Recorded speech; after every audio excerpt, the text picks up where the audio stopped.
Oh, I have to go to the Super Bowl. No, I'm excited for that. That's that. I'm talking about my diet since I've been here. I go to the Super Bowl this weekend. Oh, I'm gonna say "Go Birds" to 1,000 people on the street. All right. Shut up, Max. Sucks. All right, fine. On today's Pardon My Take, we have two incredible interviews to end Super Bowl week. Jason Kelce in the Pardon My Take temporary studio was awesome. We also had special guests Roan, Max, and Kate, who stole the show with Jason. And then we have the Schwam, Chris Berman, Super Bowl tradition. Have to have him on every Super Bowl week. This is 4 years running. Let's just say there were tears. We're going to talk a little NBA. Very unexpected source of tears. Yes, we're going to talk some NBA trade deadline. We're going to talk Super Bowl preview, our favorite props, how Max is feeling going into the big game. And then we have Fyre Fest ending Super Bowl 59 week. And it's brought to you by our friends at DraftKings. This ain't the little itty bitty teeny tiny bowl. This is Super Bowl 59.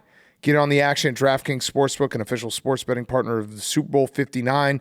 Scoring touchdowns is key to hoisting the Vince Lombardi Trophy, and you have a shot to score big by betting on them at DraftKings Sportsbook, the #1 place to bet touchdowns. Ready to place your first bet?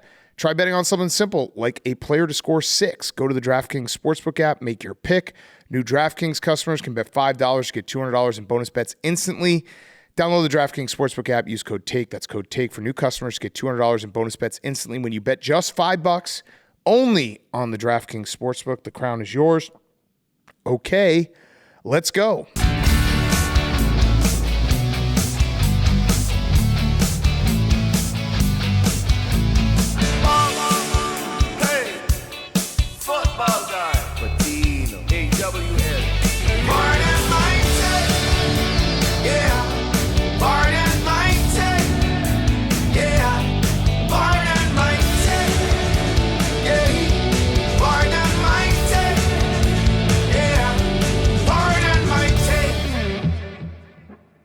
Welcome to Pardon My Take, presented by DraftKings. Download the DraftKings Sportsbook app. Use code TAKE. That's code TAKE for new customers to get $200 in bonus bets instantly when you bet just $5 only on DraftKings Sportsbook. The crown is yours. Today is Friday, February 7th, and it's Max Week. The finale of Max Week. We're finally here. Super Bowl 59. Max, how you feeling, big guy? I feel good. I don't feel too much different from Monday until now. I still feel confident. I'm still scared of Patrick Mahomes. I still think we're going to win the football game. Yeah? Yeah. Have you when are you going to ramp up the partying? What a noise. It's a tough question. Sounds like a bird. No, I still have to edit tonight. Mm-hmm. So I'll probably dip my toes in tonight, and then tomorrow it's full. Tomorrow it's full go. It's full go. I love tomorrow. It's full go from Friday morning to Sunday night. Friday afternoon. Friday afternoon. Hopefully till Monday morning. Yeah. Hopefully till Tuesday. Yeah. Hopefully the parade. What if Lane Johnson gets you in a parade? I mean, that's not going to happen. Why not? Max did. Or That's Hank not did it. Big Dom could get you in a parade. Maybe Big Dom. I mean, this isn't crazy. I'm just thinking of. I'm just comparing it to Lane Johnson doesn't like me like Missoula like Tank. But Big Dom loves Big you, Dom does love paisans. Big Dom is my paisan. Do you think it's a little like you're jinxing a little thinking about the parade? You asked me a question, I answered the question. I thought I was But thinking you about the were parade. thinking about the on the parade. Super Bowl. Not until you asked I me the got the call. question. Right, but you eventually you just started thinking about the parade. It literally hadn't crossed my mind until you said that. What's your locked level? Locked? I need to get more locked. Yeah. Yeah, you are locked. My brain has been slipping this week. Have you broken down film? Do you have keys to the game? Win, yeah. Oh my No, God, he wait, doesn't no. have keys. He's to the not- game. he's not locked in at all. 0% You wanna- locked. you wanna- He doesn't have keys to This the is game. brutal. You want to know how locked in I am? How? Yeah. What were my keys to the game against the Commanders? I think it was winning. What happened? You won. You won. What are my keys to the game so for the Super same Bowl? game plan. Yeah. Don't the you game think plan that, is to win. Don't you think the Chiefs know that game plan now? Like the blueprint's out. You can't So the stop Commanders winning. are not the Chiefs. I want you to. I Yeah, want you to tell me how you stop winning. Because if the Chiefs have been watching film, Chiefs. they know what your keys to the game are from last week, and they can counter that. That's a great point. And they can win harder. By the way, PFT, you look great. I should have said that. I should have said that to start. I feel great. You yeah. look I incredible. went out, picked up some new threads. Feel pretty good about it. Mm-hmm. I got some new shoes. Apparently, you don't wear socks with shoes anymore, so I'm not wearing socks. Okay. And then socks are out. Plaid pants. Then I got every country in the world. I have a world map, which our sound guy very astutely pointed out. Like, this is just the country equivalent of my NFL shirt. Yes. That I was wearing. Yes. He was right on the money. And the Kangol hat? And the Kangol hat. The Kangol hat is awesome. That makes it, yeah. It does tie it all And together. I got in here and Hank instantly got jealous. Oh. you Mood could turned feel it. sour immediately. Yeah. No, I just said you look. What time's your tea time?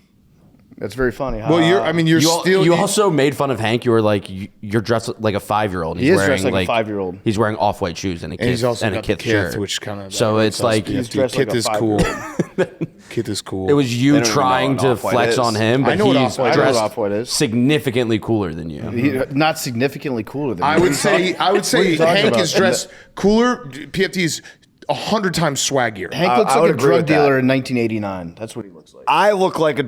Yeah, no, I don't think so. PFT. This is an insane take. Okay, I just realized what I said. Fair point, Hank. He looks like a drug dealer in You look like 2025. Scarface. Yeah, you look like you should be in Scarface yeah. as like that's not a bad thing. But like 1989, whatever. You're Yeah. stealing We'll all look the good. swag. How Yeah. about this? We both look Listen, good. for the very first time, I went out and I spent money on clothes today for the low cost of $3,000. Put this outfit together, and I feel good about it. I think you're serious. I am serious. No way. Those shoes might be Yeah. expensive. Max asked me what kind of shoes these are. I said brown. Brown. I don't know. Yeah. Anyone want to mention? Polo like 300. Anyone want to mention my No, I don't think you're serious. black T-shirt? No. It's a nice black T-shirt. Thank you. It's I slimming, appreciate it. I appreciate Very it. slimming. I picked this out today when I was looking at the 7 black T-shirts I packed. But let's not let Max off the hook because I don't think you're not dialed. No, he's not No, I'm dialed. not. He's loose right now, and it's loose in a bad way. Are you That's worried not about true. Jalen Carter being sick?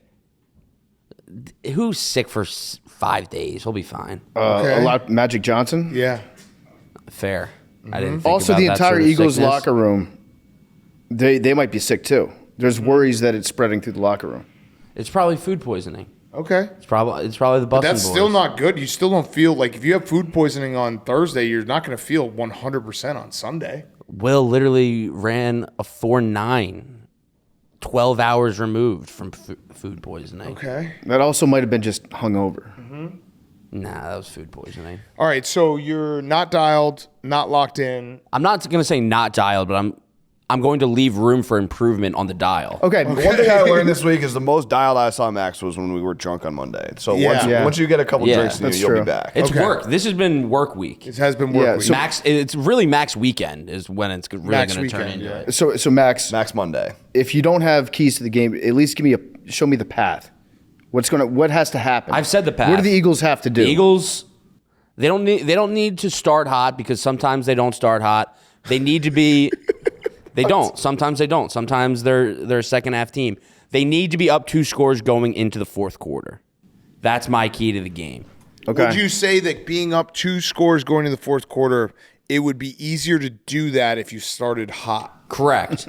But like the Chiefs can score first and we can still get to up 2 scores. Okay, so like that's what I'm saying. You got to win the middle 2 Commanders- quarters. You don't have to score first. No, don't have to score first. Second and third quarter. That's Second- your time. Yes, the second. Do you have the to- middle 4 is huge. Do you kick off or do you receive?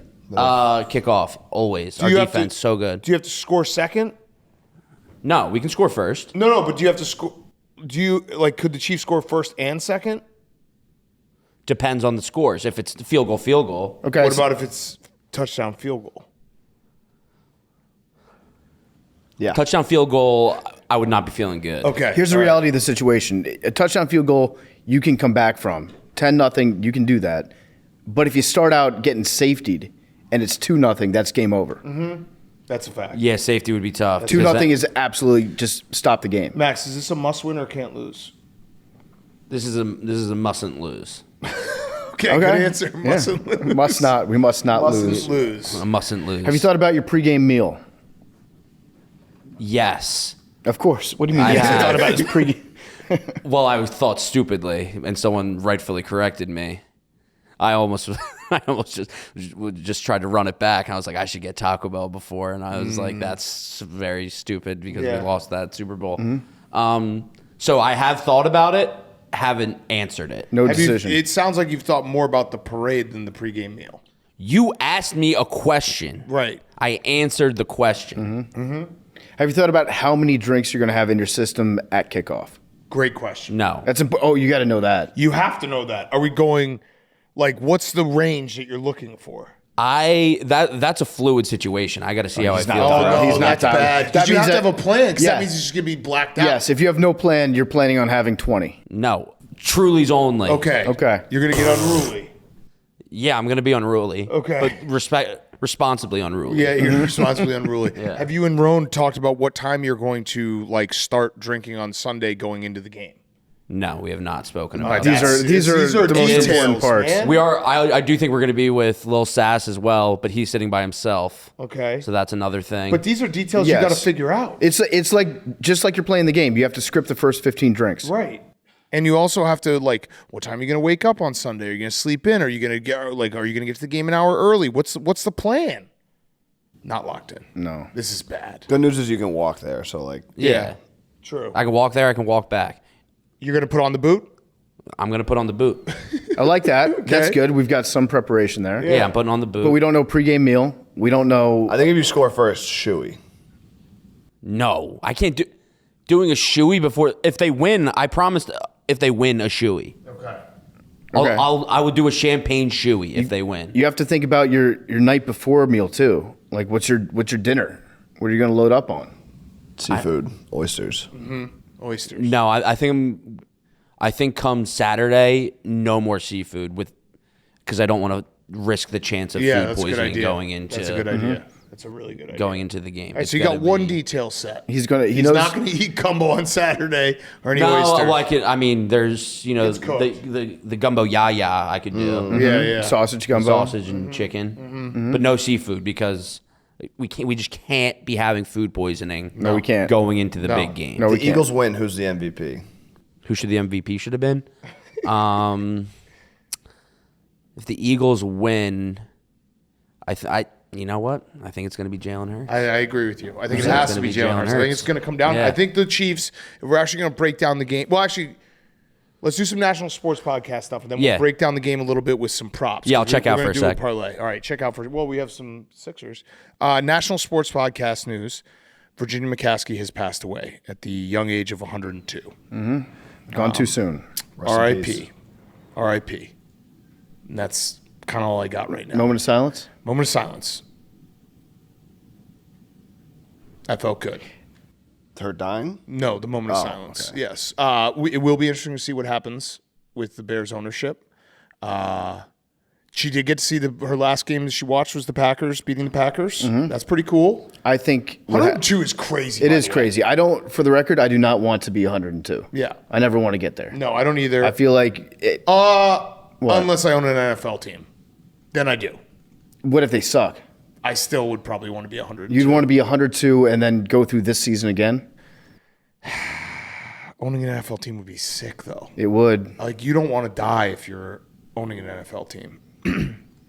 I don't want to be 102, regardless. Either way, she obviously, her father basically started the NFL.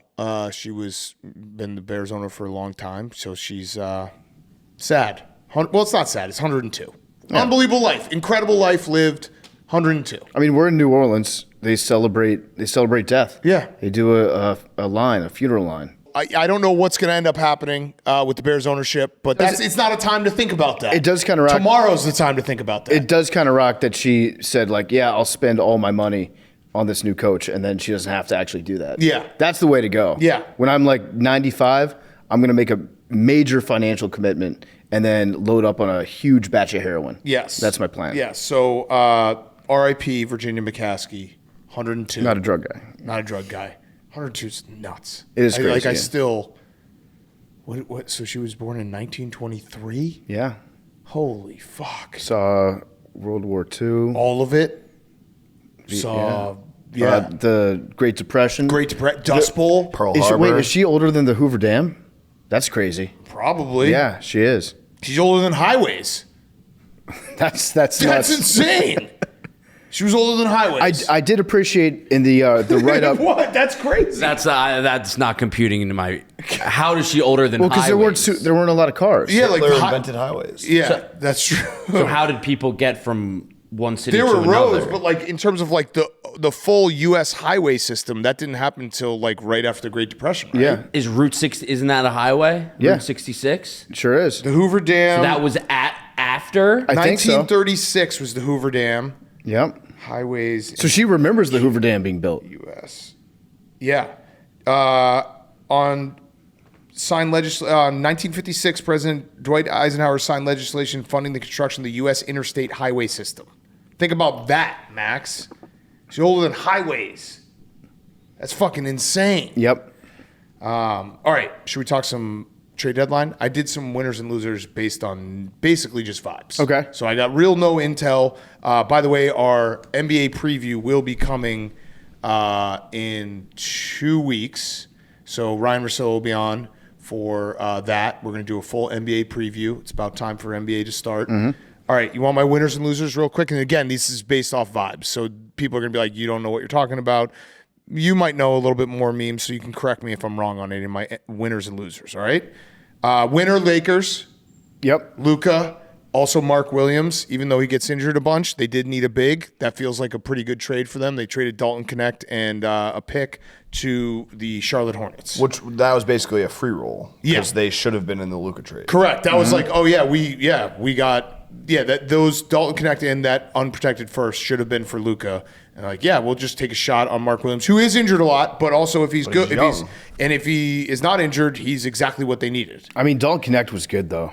I liked watching. There's him only play. one ball. and he could just. Yeah, you're right. He needed the ball. He was a scorer. You forgot Not a lot about of that not for a a lot of second. defense. Yeah. They're also winners because LeBron didn't leave. Yeah, He said, "I am here right now," yeah. which means right at this very second he's there. Which I don't know if he's planning on leaving, but. There were rumors that like he might be interested in going to the Warriors, which I think would have made everybody hate basketball. Yeah. Right? If they got everyone, you would have liked that? Yeah. It would have been cool If to they got see Steph. KD, They wouldn't LeBron, have and won Steph? it. No, they wouldn't have gotten KD and LeBron, I don't think. Well, they were all names that were like floating. I'm glad that didn't happen. Yeah. All right. Other winners. Oh, by the way, because we're consistent on this podcast, Hank, did you see Luka in a Lakers jersey? Negative aura. Yeah. I did not. I like just the look of it was bad aura. You haven't seen him sweat in it though. That's true, but something about it just didn't work. 77 doesn't hit the same. It just didn't work. So, yeah, exactly. It just didn't work. I don't think anybody looks good dry in an NBA jersey. They don't. Like if you You need him to wet. yeah, need him to get wet. I got him to oil up like a little it bit. wet? Oil up a little bit. Then let's Yeah. see if you got the aura. All right. Other winner. I thought the Cavs getting DeAndre Hunter was big. It's huge. Cavs are going for it. They needed that. And the Hawks are tanking now, I guess. Yeah. Yeah. So that was big. I thought that was a big win. Miami for trading Jimmy Butler and getting rid of him. And the Warriors for getting Jimmy Butler. Yeah. Win-win.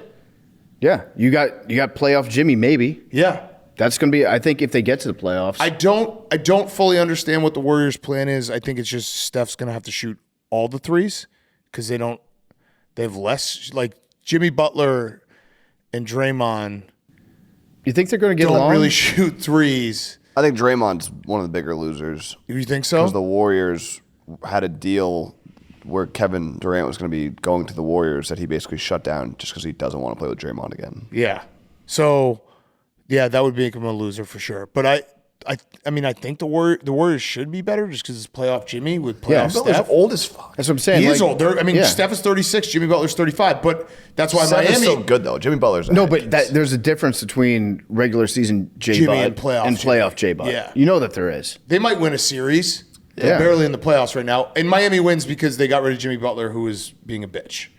Would you guys agree with that? Oh yeah. And then I think he was being Jimmy Butler. yeah.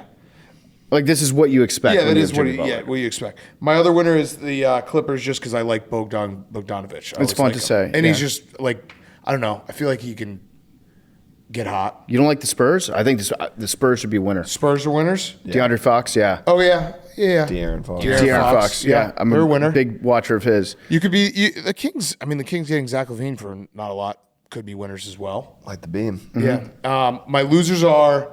What about the Wizards and the Kings? I feel like just for making a lot of moves. Oh yeah, the Wizards getting Marcus Smart. That was a win. They just made moves. I don't know that they Fleeced. were like winning moves, but like I just like that they were so active. Like, Yeah, it seemed yeah, like and every tweet was like the Wizards were just moving pieces around. Here's I the- feel bad for Marcus Smart. I feel terrible. Here's the thing I want about him to come home. Here's the thing about what the Wizards are doing. They're moving names around. They're doing stuff with the salary cap that I don't understand, but I know that what they're engaged in is just active tanking. Just as Yeah, much they're going to trade Chris Middleton. and for the longest time they did not have a plan, and their plan was like even worse than the Bulls' plan because we would finish outside of the playoffs, but not be bad enough to get a 1 pick or a 2 pick until last season. Then we finally got competent front office when we got the dude from Oklahoma City, and now we've had a plan in place where it's like you have to get really fucking bad. Yeah. And I'm completely on board with getting as bad as possible. That's the key. Yeah. In the NBA, do you like Quentin Grimes? Are the Sixers a winner? Sure. Okay. Who cares? You got Jay by Celtics two. also winners. Why? Caleb Martin, Chris Middleton, Celtic Killers out of the picture. Well, they're in the East still, right? Yeah. Where's Caleb Caleb Martin? Martin and went to the Mavs. Middleton's. Well, I mean, he's in the East. But in the East. they're not going to play him in the playoffs. Just right down the street. Mm-hmm. What about? That's a win. Are you not afraid of Kyle Kuzma? No. You're not. No. You just don't like people with fashion. That's true. That's a fact. Yeah. You're afraid of it. It's very funny because all the talking heads on ESPN were like, "I like this trade for the Bucks." Kyle Kuzma. I know he sucked, but that's just because he was in Washington. Yeah. But now that he's gone, he's going to be good again. And I thought about it. I got mad for a second, and I was like, "Kind of right." Yeah. That's a very accurate statement. Yeah. Yeah. What do you got, Hank? This is bad podcasting, so we What do can you maybe got? cut this. Who is this? Who is the guy that looks like Kramer on ESPN? That's Bob. Is it Bob Myers? Let me see. He's the guy from the from Warriors. Yeah. That's Bob Myers. What about him? I was watching. Oh yeah, you're right. This is That great was podcasting. bad. I know this is good I thought there was a podcasting. follow-up. No, this is. You literally you took a picture of your TV because you're like, is that Kramer? I was like, who is this Kramer looking? This is great motherfucker? podcasting. This is some good NBA breakdown. I know that you can listen to a bunch of other podcasts. We're breaking down high level Like shit. that looks like Kramer's dad. Yeah. Yeah, he's he's a good front office guy. Yeah. He helped pick Dan Quinn. I really hate that the NBA trade deadline is Super Bowl week. Like, come on. Yeah. It's not. This is still. This is Super their Bowl week. revenge for Christmas. Yeah. All right, my losers, real quick. Phoenix, because Bradley Beal just refuses to go anywhere. Right. That feels like a bad situation. If you were Bradley Beal, what would you do? I know I said last week you have the no trade clause. You got that written in for a reason, but just fuck it. Just like don't use your no trade clause. Well, it's also like you basically blocked the Suns from getting better at all, and then you come back in that locker room and everyone's like, Right. "Oh, hey, dude, glad you're still thanks here. so much." Yeah, it's going to suck. Yeah. It's going to suck. Like you're not. Yeah, you'll still have that contract. You'll still have the same house. You'll still have the same drive into work every day. But it's going to get a lot worse. Obviously, the Mavs are losers for the Luka trade. Raptors, I don't really understand getting Brandon Ingram when they're out of the playoffs right now, and maybe they're trying to get to the play-in game. I don't really know. Yeah. This I've always is like Brandon Ingram. yeah, I do too. But like, I feel like the Raptors should be tanking, right? Maybe it's a tariff thing. Maybe it's a tariff thing. And then the Bulls are a big loser because they didn't do anything that they should have done besides trade Zach LaVine. But that was a big thing. But they didn't trade Vooch. They didn't trade Kobe White, who 7 teams were interested. And it's like they're just the dumbest organization in AK's dumbest. They extended Lonzo Ball, who I like Lonzo Ball, but like, what do you do? It's just none of the moves stack up together. It is funny that the NBA is at its best when we're not talking about games. Yeah. We're just talking about guys moving to different cities. And, Playoffs. I love the And being playoffs. next to other guys. It's Yeah. like, oh, imagine if Luka was in LA. Imagine if KD was in New York. Imagine Yeah. if LeBron was in Riyadh. I guess the Warriors wanted Vooch, and the Bulls couldn't do it because they're fucking stupid. And then 7 teams. It's basically the same thing that happened last year with Alex Caruso. They're like, yeah, let's just do that mistake again. Yeah. So they're fucking idiots. Memes, did we miss any big trades? Anything that tickled you? No. This on? The Brandon Ingram one. Toronto made a lot of moves. The Pelicans made a lot of moves. I'm more interested in the buyout market right now. Oh, tell me about the buyout interesting. market. I want Chris Middleton on the Knicks. Oh. I think he's a perfect wing backup. What yeah. about Brandon Ingram? I think he's going to stay in Toronto. Okay. There's Can no you buyout explain there. to me, like I'm 5, how that market works? So the Wizards trade assets. So pretty much We everybody get that Chris got traded Middleton, today, and a lot of then them we are gonna get just bought out. pay him to not play for us. Yeah, and then someone else and then can get him. then that's good for us. Yeah, because you already got the other assets and you traded away who you needed to trade away. Yeah. Okay. I don't understand salary caps. No, Yeah. it makes no sense. And a lot of people who got traded today are just going to get bought out. Yeah. Marcus Smart. Yeah, Marcus Smart potentially. Oh, Hank.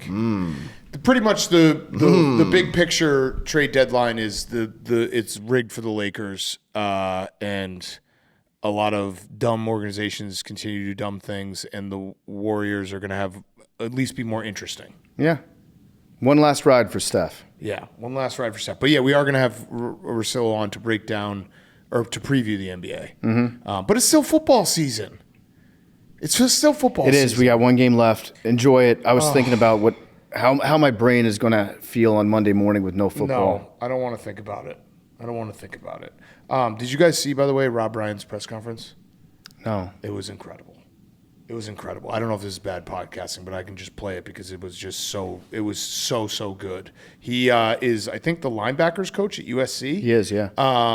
Here, I'll play it. We can cut it if it doesn't make sense, but it was. All right, here he is. This year. Watch where we finish this year. This guy is special. He's special. He knows how to get it done. He's a great communicator, great teacher. He's fun to be around. He makes everybody better, including the coaches. And, we'll see. I'm looking forward for the, spring ball or whatever. I can't wait. We're going to go against the best. Oh, good. Bring it on. I can't wait to see that little JUCO kid from Hutch. Bam, we're going to get after his butt. But anyway, it'll be great. We're excited. And I saw the Mayava guy. I coached his uncle. I hated that kid when I first saw him. A USC kid, a little captain. Remember, he could walk under this table right here. He's doing a fucking bit. Like, oh, man. He's dominating every inch of that stage. I was all over this kid during the OTAs. Like, man, this guy, man, you got to run to cover a guy. Anyway, so then I'm like, hey, guys, is going on vacation with the family, going out to Hawaii, going to Maui. I've never been to Maui. I run things in Oahu, but I'm going to go to Maui. He's like, hey, Rob, you get in any kind of trouble now, you just tell him you know Kalooks. I'm like, man, yeah, I'm going to tell him I know Kalooks. This is a press conference. Out there. He's off the stage. He's pacing around like Chris Rock. Oh, we're going to have a romantic evening. Go out there. No rent-a-car. What do you mean? You never called for the rent-a-car? I told you she's Greek. I'm like, yeah, they must have lost it. So, of course, I forgot to call. Now they're out of cars. I'm in Maui. I got no car.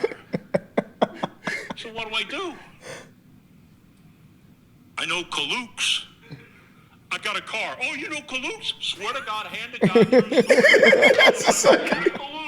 Oh, man. Anyway, I ended up loving the kid. He was, oh, man, to see me as a rattlesnake. There's a reason why that kid was captain with all those first-round draft choices. I love that guy. Ended up, looks can be deceiving. That's so good. There were like 9 times in that one story where I was like, please stop talking because you're about to say something that's going to get you in trouble. Big trouble. That was just. I love him so much. Yeah. He was just pacing the whole stage. We're talking rent-a-cars in Maui. I know Kalooks. Yeah, so if you're in Maui, just say, hey, I know Kalooks. Tougher than a Taken care of. rattlesnake. Oh, man. Yeah, so that would be fun having Rob Ryan in USC. I'm excited. We got Ron Rivera going back to school too. Oh. He's going to, Cal, right? Oh. He's going to be consulting to the GM at Cal. I love it. So he told the text that he sent to Adam Schefter was, it was going back to school is cool again. Bill Belichick taught me that, so I'm going back to school. Very cool, Ron. Very cool. Do we think Josh isn't going to win the MVP, right? It's going to be Lamar? Yeah, I don't know. It's like 50-50 right now. I'm not going to be mad. Like, Lamar deserves it as much as Josh, but it would be cool if Josh won. I would like to see Josh win just because Josh should win. Seeing the story with Josh and like being, around him enough over all these years, it would be very cool to see that after everyone doubted him. So, in my heart, I would like that, but my wallet wants Lamar very badly. Yeah. Okay. And if I get Lamar, $15,000, no doinks. No doinks. If they let me put that in, do you think they'll let me bet that? Yeah, why not? Yeah, I think they will. They should. No, I'm just shaking my head like you shouldn't do that. But Why? Well, what happened? because it's such a dumb He bet. should It's the because easy- it's electric it's- for the gambling. It's streak. an investment, Hank. It's Yeah. a 10% overnight investment. It only didn't hit last time because of a fluke. But what happened? Okay, I think there were 7. No, there were It was 8 like the kicks. first kick there were of the 8, game. There were 8. No, that's not true. PFT, I got your back. There were here. like 8 kicks in the last game. 7 of them did not hit the uprights. That's like 85%. No. Hank. We'll get to it later, but we had a really fun, friendly competition the other night where we all competed and did different activities, throwing, kicking. You were really good. How are you? How was I? Did you make all your kicks? I did not make all my kicks. What happened on the one you missed? I was barefoot, and I kicked it, and I doinked it. Does You that got mean the doinks out of the way. Does that mean it's less likely that these are going to doink? I'm with No. PFT. PFT, I will. Yeah. I'm Many kicks? 8? How many kicks did you hit? Fuck it. You know what? I'm gonna 7 out of 10. And Oh, you're gonna bet the no doinks I'm gonna too? bet the no. All right, now I'm gonna gonna get bet your doinks. foxhole. I'm It's tell- only right because okay. the last time this was the Super Bowl, you got my foxhole. I'm gonna get your Yeah, foxhole. I appreciate that. Whatever you bet, let I'm me- gonna bet the it's just exact like same I amount. want to bet against it. Let me- but let I me can't like. just prepare. You should. maybe You I should can. bet against it. Yeah, you know you're going to anyways. I have a Lamar future as well, and I might put all that on Doink. Yeah, you know you're going. You know you're going to. Oh, we got a doink off. All right, so Big Cat, let me prepare you for what you're going to experience with a no doinks bet. Oh, don't do this. Every single time. Don't do this. Josh is going to win anyway. It doesn't Every matter. single Josh is gonna win time anyway. It someone doesn't scores matter. a touchdown, you're going to hope to God they go for 2 for some reason, first of Yeah. all. Then when they line up to kick, your butthole is going to shrink up to about the size of an electron. Okay, you know what I'm gonna do? I'm Yeah, just he gonna doesn't be. want I'm it. just He gonna doesn't want it. He be. doesn't want the smoke. No, I'm. But no, but I haven't got to the good part yet. Okay, but would you rather me bet the exact same amount as you, or just be all in with you? Just be all in. All right, You don't I'm have gonna be to bet all the in. same Yeah, I'm amount. gonna be root for all you. in, I'm be gonna all root for in. this. I'm gonna root for this fucking loser. Do not put 15. It's not for the faint of heart. I already have that. I've already got that put away for tails anyway. Bet a little bit on it. But yeah, and then after the ball goes through or misses and doesn't hit the upright, it's a great feeling because statistically, it's a good investment. Yeah, But you just have to be What prepared statistics back to that go up? through hell. I'm gonna be rooting like hell. With Doinks are very rare. They're more rare than you think. You only hear about doinks because every time it happens, the NFL has put microphones closer and closer to Hey, uprights put to your make money where them your mouth sound is. bigger. I will. If And then Lamar wins, everybody I in the will. world tweets doink at the same time. That's Come why on. you think it happens all the time. Come on, put your money where your mouth If is. Lamar wins, I will. Do it. I will. Do it anyway. It's great odds. Yeah, plus 500, right? Do it anyway. Good luck. All right, let's do our favorite props, and any other breakdown of the big game is brought to you by DraftKings. This ain't the little itty bitty teeny tiny bowl. This is Super Bowl 59, and DraftKings Sportsbook, an official sports betting partner of Super Bowl 59, has something you don't want to miss. DraftKings has been the #1 place to bet touchdowns all season long, and if you thought that wouldn't continue for the last game of the year, you thought wrong. All DraftKings customers can place any touchdown bet on Super Bowl 59 and get it matched as a bonus bet in the amount of your original bet. Max reward varies. It's the last chance to bet on the NFL this season. Download the DraftKings Sportsbook app. Use code TAKE. That's code TAKE. Place any touchdown bet on Super Bowl 59 and get it matched as a bonus bet in the amount of your original bet. Only on DraftKings Sportsbook. The crown is yours. Okay, boys. Let's break down this game a little bit. I like Hank, have a future on the Eagles. I'm not going to cash out. I think the Eagles are the better team. I'm so afraid of Patrick Mahomes and the history that they're going for. I do think, though, the Eagles' defense is the best unit that he's going to face in probably, in the playoffs. And then, those big boys on the Eagles' offensive line, they got to just do work, Max. They got to do work. I really do think this, I know it's very reductive to say, but Jalen Hurts has to play great. Yes. Because the Chiefs, if he makes any mistakes, the Chiefs will capitalize and they will win the game, and we'll all be sitting here being like, how'd this happen again? Jalen Hurts has to play the game of his life. Disagree with that. Okay. I think he needs to make plays when plays need to be made, but he doesn't need to What go about- for 300 yards. Well, what about making plays when plays don't need to be made? Because sometimes that's Saquon. the best play. Like I think that he's gonna need to hit a big 3rd and long to keep a drive going. Max- He's gonna need to make clutch plays, but I don't think he needs to have this huge stat sheet game because the recipe to winning is to go up and then use Saquon to ice the game. Is a punt a bad thing for you guys? Yes. We need to score. All right, who? Give me your top 4 things you're scared about on the Chiefs side. Patrick Mahomes, Patrick Mahomes, Patrick Mahomes, Patrick Mahomes. Oh, that's it. Andy Reid. Not Andy Reid. Chris Not Jones. Spags. Chris Jones. Doesn't care about Chris Jones. Trent McDuffie. But like Patrick Mahomes is so much scarier than everyone. I Karlaftis. don't know. I would be scared. Chris Jones is scary. I'd be scared of Andy Reid. I'd be scared of Yeah. Spags. I'd be scared of Chris Jones. McDuffie. McDuffie, but he's just one guy. We have I understand, but we have so many other guys. I'd be scared of like Harrison Chris Butker. Jones is really good. Our interior offensive line is very good. Harrison Butker's a very, very good kicker. Harrison Butker. Okay, forgot about him. I'm not.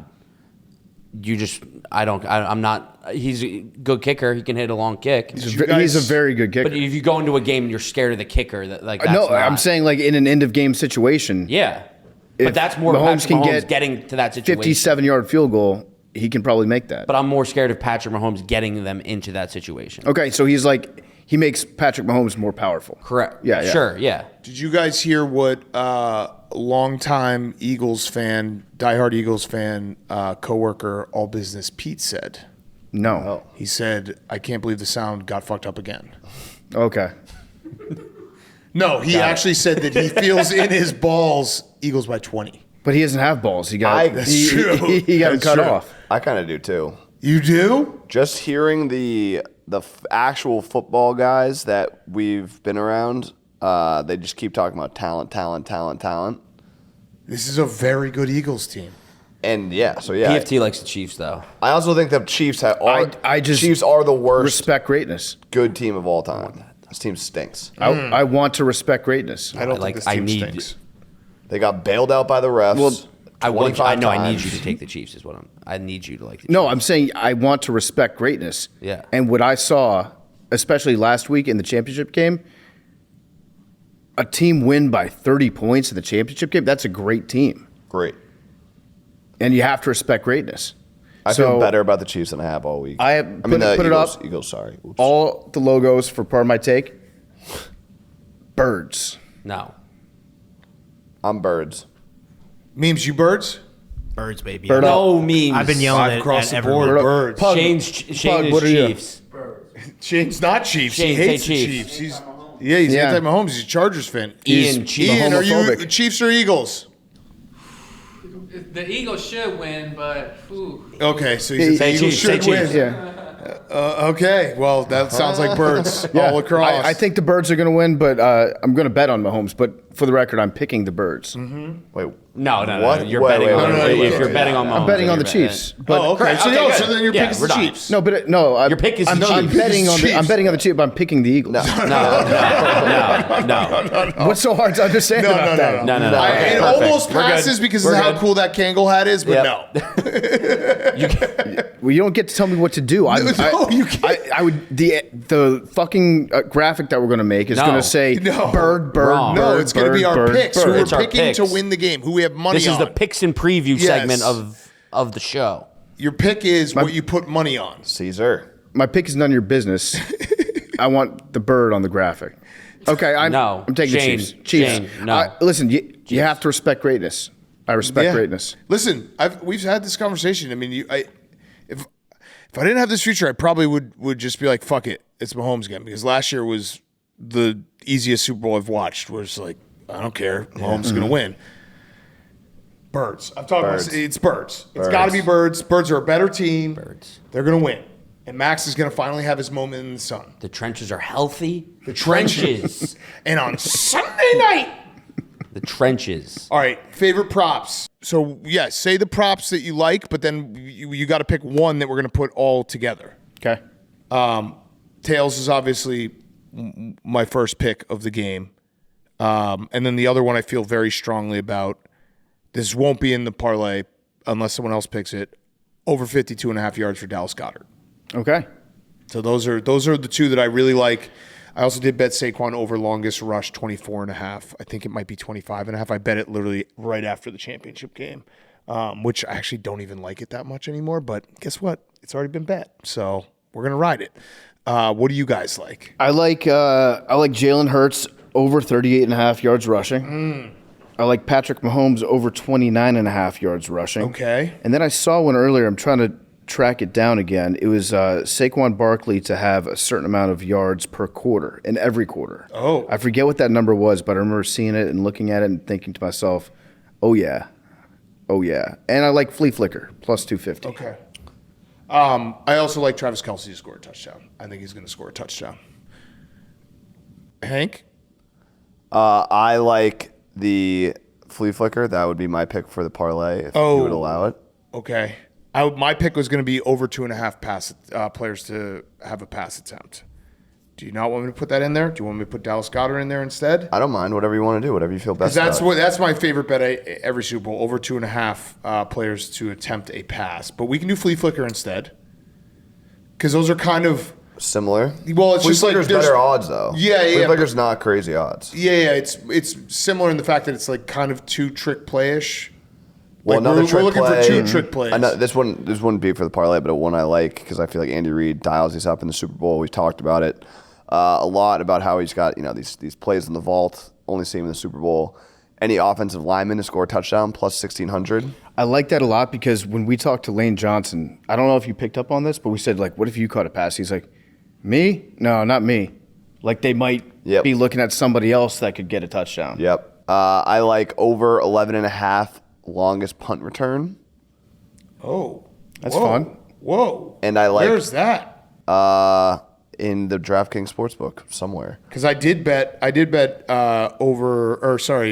a kick to be turn for a touchdown on a kickoff. That's 22-1. I would say sprinkle it at most on that. That was more of a stay woke. They're going to try to get one. And this goes to the talent. This goes to the birds. But the Chiefs can help out too. Over 3.5 total number of 3-and-outs in the game. Okay. I hate that bet. You're just What's rooting the against odds? Yeah. points. That's like sucks. But yeah. Minus 105. That's so many 3-and-outs. 4 3-and-outs. More than 3. Okay. I found that bet. It's Saquon Barkley to have 10 plus rushing yards in each quarter, minus 150. Okay. All right. So yeah, let's put this parlay together. So I'll go to Dallas Goedert over 52.5 yards. Okay. Okay. So that'll be my pick in this. Do you want to put it together in your phone real quick? Also, this is not for the parlay, but I also like Xavier Worthy's yards over because I think he's just been getting a shitload of targets. All right, Hank, what's your pick? Flea Flicker. Flea Flicker. And then PFT? I'll do Mahomes rushing yards, 29.5 over. Okay. I like that. All right, you putting it together here, Maxie? I'm trying. It's hard to find them so All right, quickly. I'll do it. Why don't you just worry about what your pick is going to be? My pick has been Devontae Smith 50 plus yards. Okay. So Patrick Mahomes over 29.5, you said? Yep. PFT? Yep. All right. And Devontae Smith is over how many yards? I did 50 plus, but I'll take like whatever. 52.5. Okay. All right. So right now it's plus 500. And you might, Hank, we might not be able to use yours in a parlay. Jalen Carter, 1 sack. Okay. Love it. Okay. Is it over a half a sack? Yeah. 1 plus. Sacks, Jalen Carter. Okay. 1 plus. 12-1. Okay. So here it is. For the people. Go bet it in the now this is too much. Oh no, we have one Chiefs. It's Dallas Goedert over 52.5 yards, Jalen Carter 1 sack, Devontae Smith over 52.5 receiving yards, Patrick Mahomes over 29.5 rushing yards. Love that. I love it. 12-1. I feel really good about it. All right, Max, before we get to our interviews, which are incredible, we have Jason Kelce and Chris Berman. Awesome interviews. Final score prediction of the week. 26-21 Eagles. Whoa, you went down. What It's happened? going to be a closer game. No, it's going to be a dogfight. You went 32, 34. 34, now down to 26? Yep. Oh, no. Why is that? Eagles offense I has gotten worse as the week's gone No, on. you just have to respect the Chiefs. Okay. You have to respect the Chiefs. 26-21, so that's a one-score game. Does Patrick Mahomes have the ball? No, he end? backdoors it into the one-score game. Oh, so okay. it's 26-14? And then they go for the onside kick. It's a really good onside kick, and you think that they're going to get it, but the Eagles get it. Holy and win the shit. game. That's That would be amazing. Mm-hmm. I feel like we've had a lot of good Super Bowls recently. I hope we get another one. I don't know if we will. We will. I So, think it might be a blowout. Which actually, which side? I just think it might be a blowout. Which side? I think the Chiefs. Or the Eagles? I think the Chiefs might stomp them. No, too much talent. yeah. I mean, Put him on a list. he's a guy who just got stomped. So Yeah, I think put he him on might a get list. stomped. Put him on a list. no, yeah, he's on the list. No, I'm not. You haven't given us a list update. I don't think you have the list anymore. No, people have been giving the Eagles more respect this week, which I don't like as much. I'm doing you a favor. Yeah. Yeah, you are. You are. Good friend. Okay, we will be streaming the Super Bowl from the Gambling Cave. Max will be at the Super Bowl. Don't worry, Max will be on no matter what, win or lose. We have all the setup, so we'll have good audio, good There'll also video. be plenty of clips from the game. Plenty of clips from the game that we'll tweet out. And your setup on Sunday night it'll be an actual camera with good audio equipment, right? Yeah. All right, so it won't be like a Zoom. I mean, It will be Zoom, but it will be good. Riverside. professional mic, webcam, Okay, love it. That's So what- we're that's gonna what get I- full yeah. Max and possibly Roan. and Roan. Okay, let's do our interviews. We have an awesome interview with Jason Kelce, then Chris Berman. Before we get to Jason Kelce, he's brought to you by Truly Hard Seltzer. Brand new partnership with Truly. Could not be more excited. I just had a strawberry smash. Delicious, refreshing. The Berry Blast is also awesome. Truly Hard Seltzers. The Truly Unruly is the first high ABV hard seltzer that actually tastes good. Truly Unruly is a hard seltzer. It breaks all the rules, drinks light, parties hard. No better drink for NOLA than a Truly Hard Seltzer. The Unruly. Boys are getting unruly, and it's all thanks to our good friends at Truly. They come in 4 fresh flavors: Tropical Twist, Berry Blast, Citrus Crush, Strawberry Smash. It's the official hard seltzer of Pardon My Take.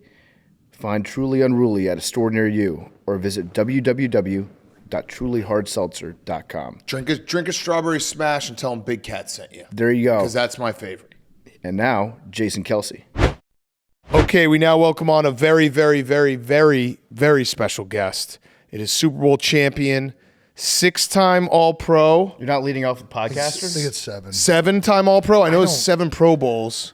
6-time All-Pro. 6-time This All-Pro. is why I should just let you talk. All right. seven Pro Bowls. Future Hall of Famer. Yeah. I like that. Yeah, Yeah. it's Jason Kelce. So you just have accepted, like, hey, I can't wait for my 5 years, and they're going to knock on my Well, door. I don't know about the Hall of Fame. Yeah, you're a Hall of Famer. I don't know. We'll find out. I think it feels weird to think of yourself in that way. I don't know what. I don't know. All right, you know what? Why don't we do this? As first reported by Pardon My Take, Jason Kelce's in the Pro Football Hall of Fame. Congratulations. Thanks, guys. Congrats. So when that day happens, you have to thank us first Okay. because we were the first to have it. You know what? I mean, it seems only fair. when they do your bust, are you going to want the big hair? I don't. Do you get to choose the actual? I think you do. That would feel right. You sit down and then somebody comes in and like paints your face or does whatever. I don't know how they do it with the sculpting, but Yeah. I think you get to choose the era of look that you have. So you could be like, yeah, give me the lines. long man. hair would be good. I'm gonna take my Max era. Yeah, the long hair. sure. Yeah, Yes. long hair. Yeah. Yes. This is Max is very In this near- hypothetical world. Yeah. All right, so Super Bowl week. Yeah. Is this one a little weird for you because, well, obviously because your brother's on the Chiefs and the Eagles are your family, but is it weird that you're like, man, I kind of wish I was getting out there with the boys? Yeah. I mean, you always wish you could get out there with the boys. I don't know if that'll ever go away. Yeah. But it's certainly during a Super Bowl, it gets magnified. And obviously, just 1 year away, I'm still really close with all these guys. Right. So yeah, I would love to go out there and play, but How many snaps could you give him right now? how many snaps You're could I looking do? you're looking good. It looks like you've lost some Chris weight. Jones might like DDT me into like the ether. Yeah. But you could give him a snap. Then I'd be out immediately. Yeah, but no, I don't know how many I could go. I think going before the season, it's hard to envision like doing anything. Yeah. And then once you get to this point, it's like, adrenaline could get me through something. Yeah. And I think every former player like thinks that to a degree. Yeah. But then I'd be curious to see what actually would happen if I went out on the field. It's interesting because I was reading an article last night from your former teammates, and I feel like, tell me if I'm wrong, but you played for so long, but for like the last 3 or 4 years, it felt like every year you were like, this might be it. For sure. Like I might. So you were kind of contemplating retirement for essentially the back third of your career. Yeah, I mean, I made a whole documentary that lasted 3 years thinking about retiring. I think playing football is really hard. Playing offensive line is really hard, and the physical toll it takes on you. I think it's something that you really have to like disconnect from the season and be like, okay, do I want to do this for another year? At least once you get older. That's the way I did it. Lane's fully on board with playing another year. I already saw the press conference fired up about that. We were with him yesterday. He promised that he was playing another year. And I mean, he should. He's still playing at a really high level. He's still dominating. And then I think at some point you realize that your body is like barely hanging on. And you're like, okay, how much longer do I want to do this? Yeah. And I did that for about 3 years longer than – yeah. It's a testament to you because it feels like when you look at your career, you got better as the years went on, and some of your best football was in your 30s. Yeah. What was that? Was that just figuring out the game? Was it figuring out your body? Like what made it so that you got that much better as you kept on going? Yeah, I think a lot of it, the center position, you can get by more with tricks of the trade and like kind of just understanding things and accelerating that a little bit. I think some positions like tackle, you got to be like Man Mountain Dean out there to go block Myles Garrett. I was not blocking Myles Garrett often. Right. So I think when you're in the middle of it, you can use like calls and different things that, put the line or you in a better situation, and you understand technique more. So that helps you play at a higher level, even though physically you're nowhere near the player you are. And that's where it's like, for the last 3 years, I could feel myself physically deteriorating, but like on the play, like I'm still playing at a high level. Right. So it's this weird thing. It's like, I don't know when this physical deterioration is going to catch up, but it feels like it's like catching up now. Right. And that's kind of what leads to those years of, what am I going to do next year? Yeah. So from the center position, what kind of level of detail do you have to put in going up against Spags? Especially in a big game like this, because I always loved going up against Spags. I mean, another guy who's actually in college now, Wig Martindale, used to be able to give blitzes from any direction. And Spags is going to put a safety down weak. He's going to rotate it all the way to make it look like there's no chance the nickel's coming, there's no chance the corner's coming. And then all of a sudden it's going to rotate the other way and they're going to come. Or you're going to think you got them and you do have them, and then they know you got them and they're going to flip the blitz and then they're bringing it the other way. So there's like this cat and mouse game that's going on with Spags. It'll be zone pressures, overloads to a side. It'll be, single dog pressures that are like run stoppers, be zero blitzes, especially in gotta-have-it scenarios. I mean, that blitz that he pulled out against the Bills. The Bills, everybody's talking about it. I mean, I still have nightmares from that when he was with the Giants. And they did it with the corner because it was a condensed split. But he used to do the same thing with Landon Collins, put him down on the line. They'd have these stand-up guys over here to the right, and you'd have to guess. Like, it's like, okay, either the safety and it's coming from the weak side here, or he's going to overload you over here. And if the center's going the wrong way, you're going to be hot. Yeah. And that's where, the quarterback has to be firmly ready to throw the ball if you are wrong. Right. And that's hard when you're in a situation like a 3rd and long, because typically the hot answer is not going to pick up a first down. Yeah. And he knows that. So I love that cat and mouse game going against Spags, and you're trying to get any little tell. It's like, all right, if the safety's like inside the end, he bails. If the safety, if the nickel's pressed, he's coming. And then over years, they realize they have tells, and I don't know, it's just a fun part of it for sure. Was when you have a situation like that and you guessed wrong, do you know instantly you're like, oh, fuck. You know right away. You're like, fuck. You know right away. See that. Sometimes even if you guess wrong, you'll pop out. You're like, fuck, I'm just going to try and bail and get something on this guy over here because he is screwed right now. Yeah. So typically you know right away. Yeah. So once these guys drop and this line starts slanting this way, they're bringing it to the field. Yeah. What's the 10 seconds like as you get up to the ball and you're like scanning the field and you have to figure out protection, all that stuff? Like, how do you process that? Where do your eyes go first? What do you think about? So the first thing you're trying to pick up, and this is before you've broken the huddle, is what's the down and distance, and based on that, in kind of your pre-work, you're already in a mode of like, these are the pressures they kind of like, right? 1st and 10, 2nd and 10, run situations are going to be in this world. 3rd and long, then you're getting ready for the exotics. And then with a guy like Spags, certain parts of the field, he'll just whip a blitz zero out. And it might not even be a tell. Like he's going to give you 1 or 2 a game where you're not ready for it at all, and you're just going to he's going to see how you're going to respond. Right. But you're breaking the huddle, thinking about the down and distance, engaging the personnel that they have on the field. They have 3 down linemen, 4 down linemen. Are they in nickel? Are they in dime? And sometimes that stuff will give you little breaks into like the pressures that they like out of those situations. And then once you get up there, you're IDing where people are. Is it a shell with 2 safeties back? Is it a single high with the safety down on the line of scrimmage? Is the nickel to the field way off the ball? Hopefully you get a double count, but then they kind of know you're double counting. But then you can get a tell. Somebody will start trying to go back early or something like that, and then you can get a tell like that. But that's kind of the process. And then my whole job is to try and set the protection, the center going in the direction of where the most guys could potentially come. Yeah. Because the running back can scan.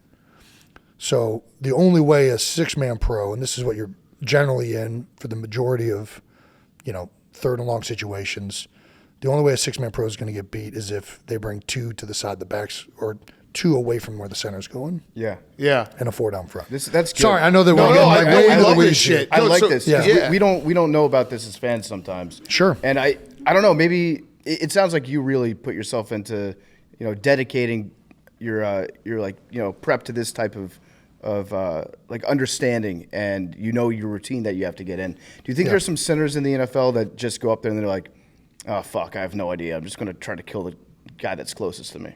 I think probably not anybody who has no idea. Hopefully nobody that has no idea what's happening and they're just going to kill somebody.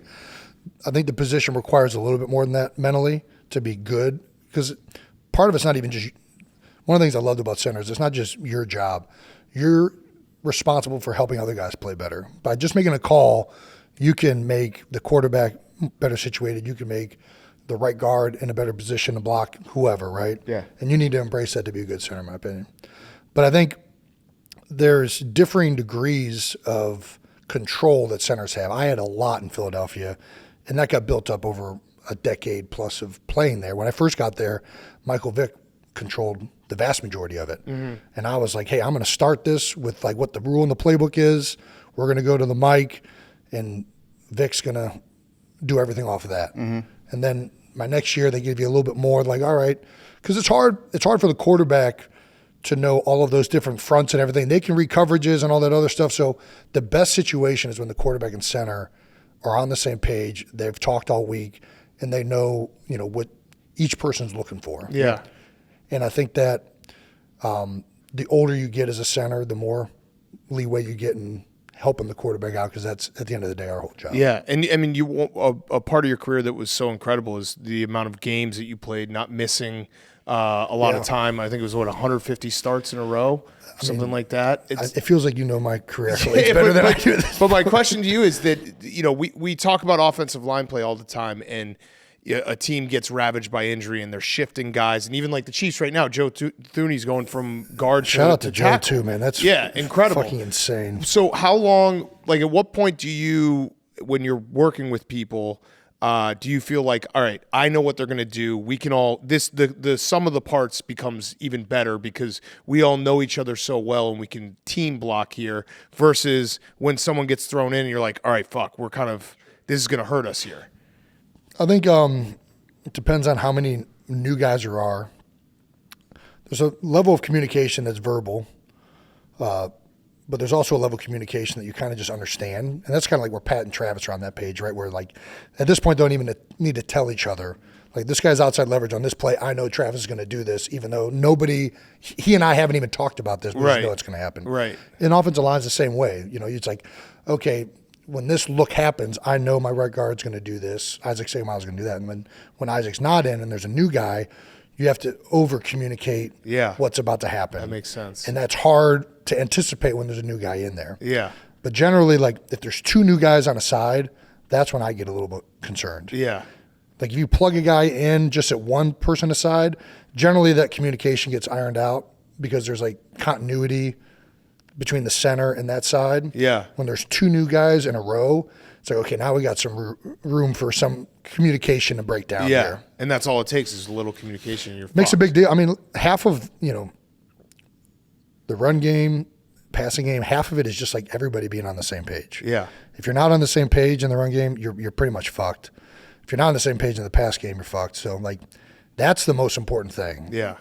If to offensive line play or really offensive football, yeah. How bad was the turf in the 2022 Super Bowl? It's pretty bad. Yeah. But we did an investigation. You guys got You screwed. did it? Yeah. Sodfather, yeah. Sodfather. He was at work. Tentacles run deep. You should just bring that up to Travis. Go when he's figure, like, a I corrupt- I got one over you. You just like the Sodfather got one over Yeah, me. that's right. I Yeah. didn't lose to Travis Kelce and the Chiefs. I You lost to the Sodfather. I think he got a ring. Yeah. It's okay to say, yeah, Max is just viciously shaking his head right now. Yeah, I think our D-line was hindered quite a bit. Yeah. But so was Chris Jones, so I wasn't complaining.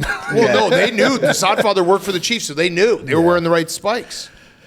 They slipped a bunch as well. On the defense, here's the thing. A bad field is to the advantage of an offensive line because the defensive line are the ones like really trying to get a good get off on the ball. So multiple times, like their D-line slipping too. Now, I happen to think like, Son Reddick's like major move was taken away because of the way that grass was. Like he's a heavy bend the edge type rusher, and that kind of got neutralized. Hargrave, really good get off, quick twitch guy. It's going to hurt guys like that. Right. Right.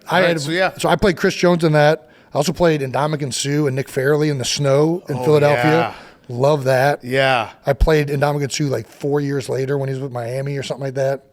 Maybe it was actually just 2 years after that, 2 or 3 years. And it was a significantly different Ndamukong Suh on a good field for sure. Yeah. Who's the toughest? Who's the guy who gave you the most problems? So you're like, I know I'm all pro. I know I'm a really good center, but something about him. There's a lot of guys. I think the best player I ever played against was Aaron Donald, for sure. Luckily, he chose to, be a nightmare for the guard more than he was for the center, so I didn't have to deal with it too much. Mm-hmm. But he was a freak. For me specifically, Dexter Lawrence in the second half of my career was a nightmare in New York. He still is. I see him now. I can't believe I used to have to try and block that guy. Mm-hmm. He's fucking enormous.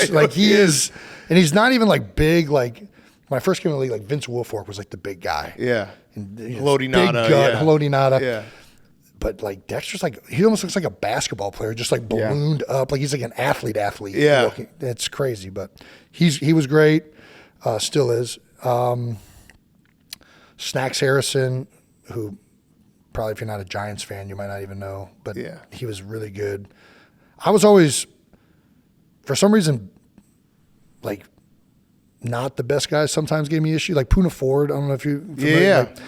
Backup nose guards sometimes gave me the most fits out of Puna's anybody. listening to this right now. He's like, "What the fuck, man?" I know, but Puna, he started in Seattle, played really good this year. Kind of had a down year in Buffalo the year before, but he had longer arms than me and he's shorter than me. So for me, it's all right. At least when I play a bigger guy, I can get up under him and I can win the leverage battle.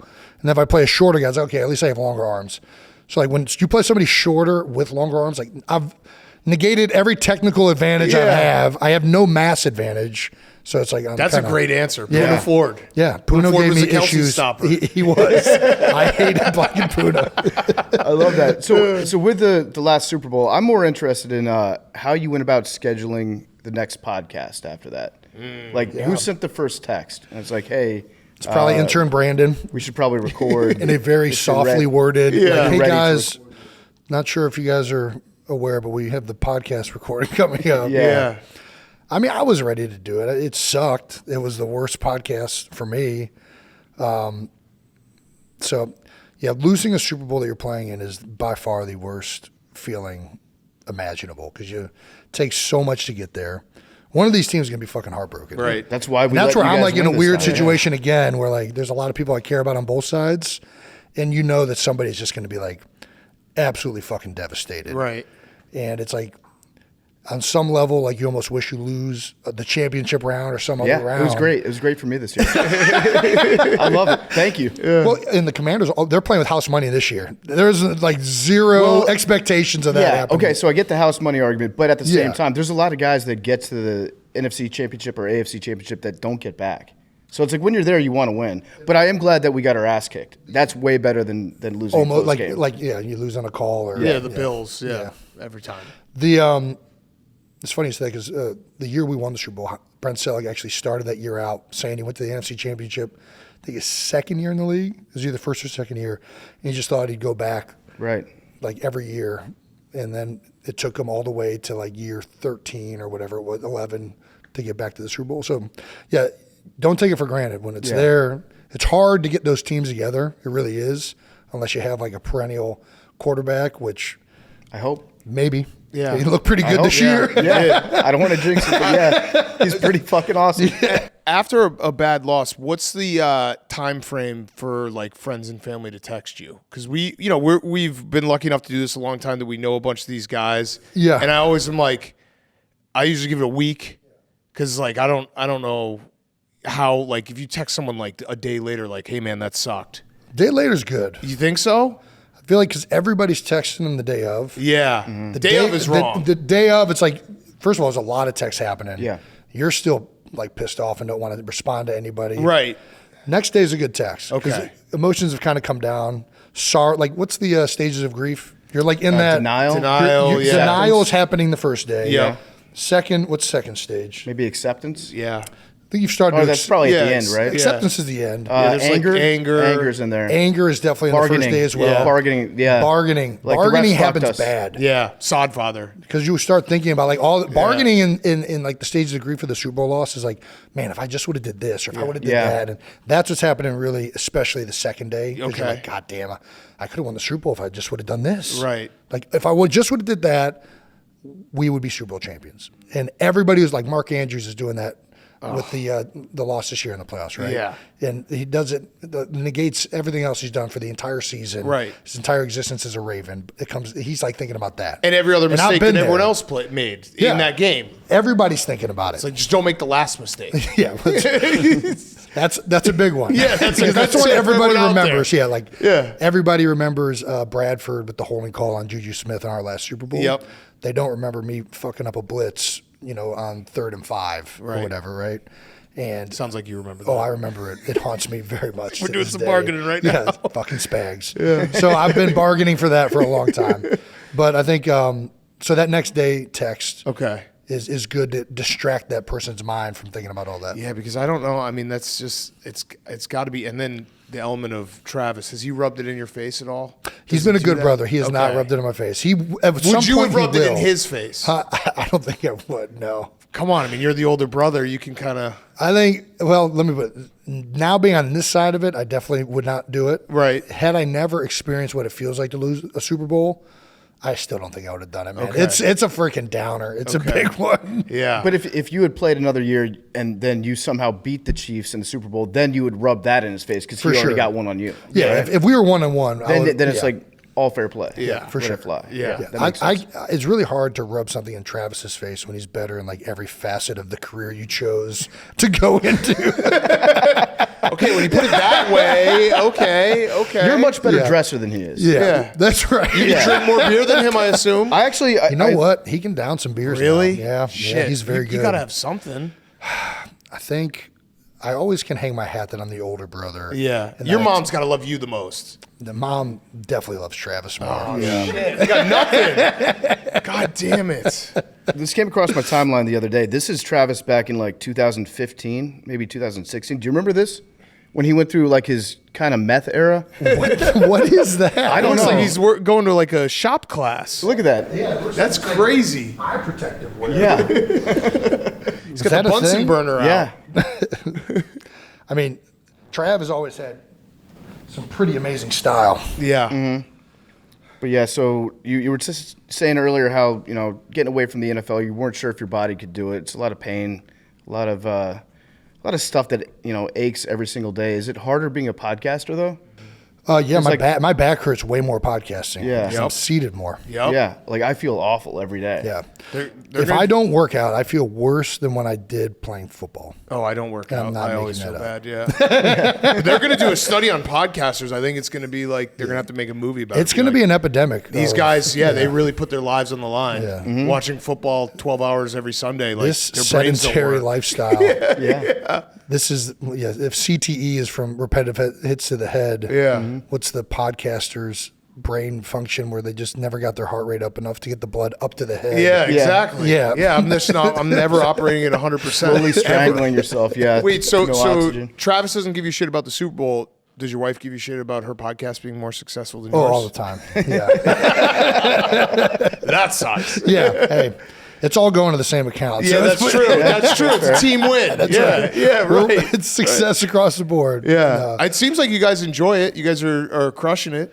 Yeah, I mean it's been. Yeah, I think the podcast on both sides has been amazingly successful, and we have a lot of people that help us out with it, and that's been fun. I think that like we didn't really know. We're still working out like the scheduling of everything. Right. Like I think that's the reality of one of the things I do miss about football is like everything is like it's almost like the military, where every hour of your day is scheduled to the T. And when you're in the podcasting world, at least for me, you guys may be way more dialed than I am. But I feel like you're more between that and ESPN and all this stuff, you're kind of all over the place. Yeah. And like, oh, I'll hop on a Zoom here. I'll go do this.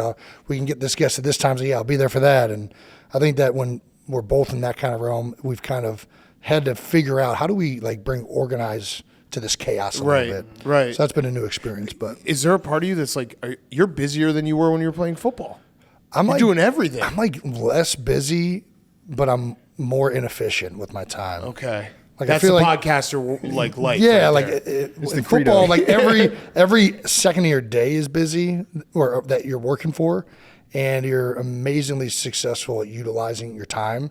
And now I'm just like the biggest time suck. I lose so many hours because I'm like, oh, if I just like, I got this in an hour, so I'll do nothing for an hour. Yes, that's Yeah. literally what we've been doing for the last hour and a half. There we go. Yeah. So that's a lot of my day. Yeah. Yeah, but it's crazy to see your career. I mean, we were reminiscing. I don't know if you remember this. You probably don't. But I think it was 2017. Yeah, we Chris went. Long. Yeah, we went Yeah. to I the Eagles. remember that for sure. Bears game, and then we went to Bo Allen's house after. It was you, Bo, Chris Long, and Brent Selleck. And it's like, people don't know offensive linemen that well, and it's just like now to think about how popular and like incredible your post career has gone is insane. Yeah. I mean, back then, did not expect this one bit. Yeah. I don't think you said anything. You were just sitting on the couch. Yeah, I was just hanging out. Yeah. And I think at one point I made a drink a beer. Yeah. Shocker. But I think, what were we even talking about? We were just don't know. hanging out. Just hanging out, Yeah. shooting the shit. Yeah. I think, at some point, seeing other guys have successful podcasts, Travis and I just decided to try and do it. And then we fucking got lucky enough to play each other in a Super Bowl the first year. I we know. did it. It's pretty good. And yeah, And his that- dating it's life good for maybe the helped a content. little too. Tad. We've been trying to get Hank to date We- Beyonce. we are or Rihanna, probably- trying to boost these numbers up a little Listen, bit. we have a very good demographic diversity in our I podcast. would Yeah. say so. Yeah. I would say so. Yeah, you got it. Yeah. I sometimes like click on my Instagram follows and like it's like 99.9% dudes. Yeah, yeah. It's like, oh, okay. Cool. You've done very well in the podcast game. I think you understand how to poke the hornet's nest sometimes, but you apologize too much. Yeah. See, that's Like the one thing you've told me. The Yeah. secretariat thing. You had a great take with the secretariat thing. Like, I agree with you. I DM'd you right after. I was You like, did. hey, I know. we bullied I remember this. Nyquist I know. offline. Yeah, like, we- don't fucking we- apologize. do for not this, do dude. this. We have to stick together. Like, you have a good take. That fucking horse was doing steroids. We've heard from horse racing Randy Moss. He's like the biggest proponent of the sport. He's like, yeah, I mean, all he were. probably was. They all Yeah. were. Yeah. It doesn't They all were. detract from his legacy. No, but we no. can speak honestly about. We should dig up his fucking corpse and give him a blood test Yeah. and see what's what. Don't apologize. And then you apologize I to know. a dead horse. I know. The dude at Penn State, we don't have to rehash that. Shouldn't have apologized for that. yeah. That guy was a dickhead. That was a soft apology. But that was a dig. That guy, you just got to stand. People love you, and people have your back anyway. If you say Secretariat did a little steroids, who cares? It was funny because you were like heartfelt in your contrition. You were like, I know that there's a lot of fans of horse racing out there. I did not mean to denigrate sport and the passion that you so clearly have for a legend. No, fuck that. The horse was juicing. Yeah, I hit you up right away. I was like, dude, don't apologize. Do not apologize. I was like, we have your back. Have you ever seen Secretary's balls? Have you ever seen his balls? No. That's right, because they're so fucking small. Because he was on steroids. You ever see him fucking swing a bat? Guy could hit it 550 feet. Slinging his Just promise us that you won't apologize to any more horses. Yeah. All right. I will take one thing agree to away. that. And yeah, we could be The apologizing thing is difficult too because it just gets like clipped up and it doesn't accomplish anything. You It's can't not please gonna everyone. appease Right. anybody. Right. Yeah. It's like, guys, I was just trying to be funny about a horse taking steroids. I wasn't being that serious about it. Yeah. And little do I know, Secretariat's like grandparents are tweeting out messages. I'm like, God damn it. This is not what I intended. But that's all, like, you'll just appease the, like, 5 people that are actually mad at you, and then they'll just be mad about the next thing. No doubt. So, no more apologies. Just own it. We could be apology police for you. If you have a thought of apologizing, run it by us. I'm going to run it by you guys. Yeah, we're just from now like, on. fuck no. No, do not. No apologies. All right, fair enough. That kid at Penn State was a dick. He was. Back you up on that one. He was. It was also great product placement. I thought it might have been a viral ad. We're when it so happened. stupid in our podcast Was this brains. planned? Yeah, we're like, oh, this is going to be a Super Bowl commercial. I mean, it was a very perfect slap on the ground. You put that phone into the Earth's core. Yeah, it was great. It was awesome. What do you say to the haters out there that are saying, Kelce retires and then Saquon Barkley sets every record ever? Are the Eagles better without Kelce? Well, I think they're definitely better with Saquon Barkley. That's a good answer. And I think Cam Jurgens has been phenomenal this year. Mekhi Becton has come in and been a big part of that offensive line as well. Mm-hmm. And for me as an undersized guy, I always played really well with big guards next to me. And I think Mekhi and Cam have played really well. There's no question about it. And they're a better unit physically than we were last year. There's no question about it. Yeah, I think that was just me that said that. I don't think there's actually any haters Well, out there. I think that they are. I mean, Saquon Barkley almost broke the rushing title. He would have broken the rushing title if he would have played. Mm-hmm. I mean, yeah, he they're definitely pretty would've. fucking good. Yeah, absolutely. But that's like They still have Jeff Stoutland. yeah. Lane Johnson. I mean, Lane Johnson's been the linchpin of the line for a long time. Yeah. It was Jason Peters, then it really went to Lane Johnson. Jordan Mailata this year has been potentially, I mean, I think he might have been the best tackle in the NFL this year. And I say that like Lane is still the best pass blocking tackle, but Mailata does a lot of things in the run game as well. Both of those guys bookending that line have been unbelievable. Yeah. No, that's just a little podcaster trick. Anytime somebody good retires, you just hop. You try to be the first person to I'm say, a part like, of it. Yeah. Are they Yeah. better without this is- awesome guy? That's how the takes work. Yeah, Yeah. you got to It's fire an him off. ecosystem. We'll get back to Jason Kelce in a second. He's brought to you by Mountain Dew Baja Blast. You can add a blast of refreshing tropical lime flavor to your game day with Mountain Dew Baja Blast. Mountain Dew Baja Blast is a big part of my game day ritual. I like to have one at halftime, recharge for the second half, get that energy going. It's very refreshing. Mountain Dew Baja Blast changed the game, and now you can buy it in stores. The tropical lime flavor of Mountain Dew Baja Blast is as refreshing as a game-winning kick. As a kick that goes right through the uprights, doesn't even touch the uprights. Mountain Dew Baja Blast makes me feel like I'm on a mountain, and that mountain is very, very refreshing. Ride the Baja wave on game day. Grab Mountain Dew Baja Blast for you and your crew wherever refreshing beverages are sold. There's bottles right there, Max. He was asking for a Baja Blast. Just give him a Baja Blast. There's bottles right there. I just gave him. Crack open the Baja Blast for Mountain Dew. There we go. Let's hear that sound. Nice job. That's good. It's good for the set. That's good for the set. That's This good is a good producing by set. Max This is because that makes a more refreshing sound Yup. when you crack it into a microphone. Good job, Max. Oh, it tastes so good. And now here's more Jason Kelce. One thing I love about your career is you were an underdog, and like, you know, going to Cincinnati, changing positions, being a late round draft pick. Was there ever a point where you were like, this might not be my future? Because I always love those stories where people are like, yeah, I actually had a sliding door moment where it's like, if this didn't happen, I probably can't keep going and have the career I have. Yeah, there's a lot of points. The big one coming out of high school was being a walk-on. I'm like a walk-on linebacker. And I had a grandfather who's actually like low-key a piece of shit. Like, I love the guy, but he was a bad grandpa and like a bad person. Let me tell you that. He was a good grandpa, bad person. Okay, all right. Better grandpa than person. Yes, which, hey, Yeah. good job being a good grandpa. Yeah. And he like gave me a quote about persistence from like Calvin Coolidge at the time. And it just like really just hit me smack dab like right in the face when he gave it to me. That's a good quote. Yeah. It's like the world is filled with like geniuses that don't work hard enough. Essentially. And that say that they could have been something. Yeah, it's Wasted talent. nothing will take the place of persistence. Talent will not. The world is full of unsuccessful men with talent. Genius will not. Unrewarded genius is almost a proverb. Education will not. The world is full of educated derelicts. Yeah.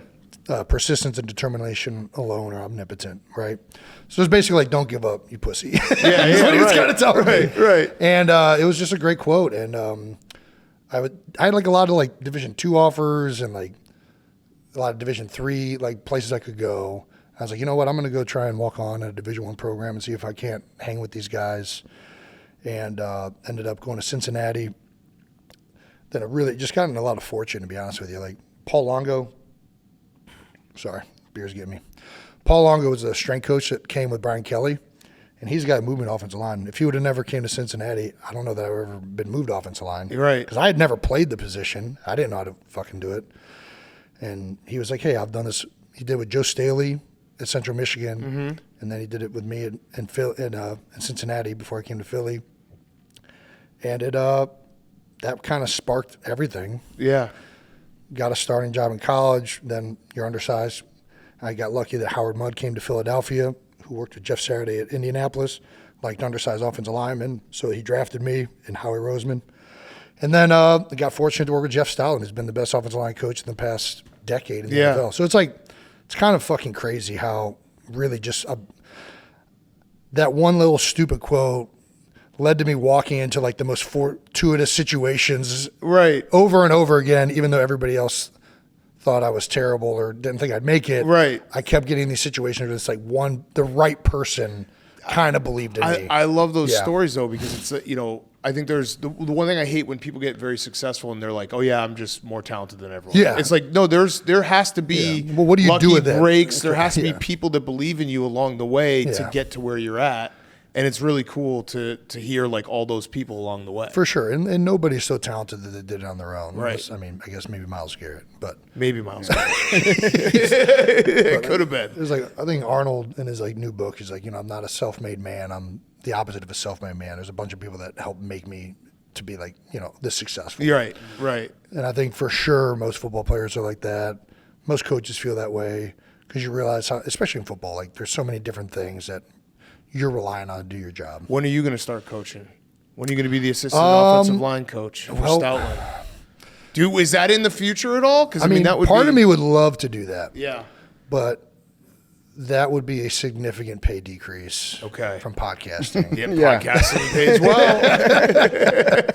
So I'm navigating that. There's also just the time commitment of those guys. Yeah. It's like, I got 3 young kids, a 4th on the way, and I don't know that I'm ready for that yet. Yeah. But I know that I would absolutely love it. I love like the X's and O's part of it.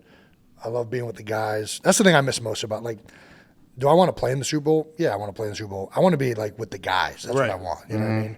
And when you're not on the field with them, that's what you miss. Yeah. For sure. You get to say we still about the Eagles. Yeah, for sure. What about us? Like, if I talk about the Commanders, Big Cat talks about the Bears. Yeah. We say we.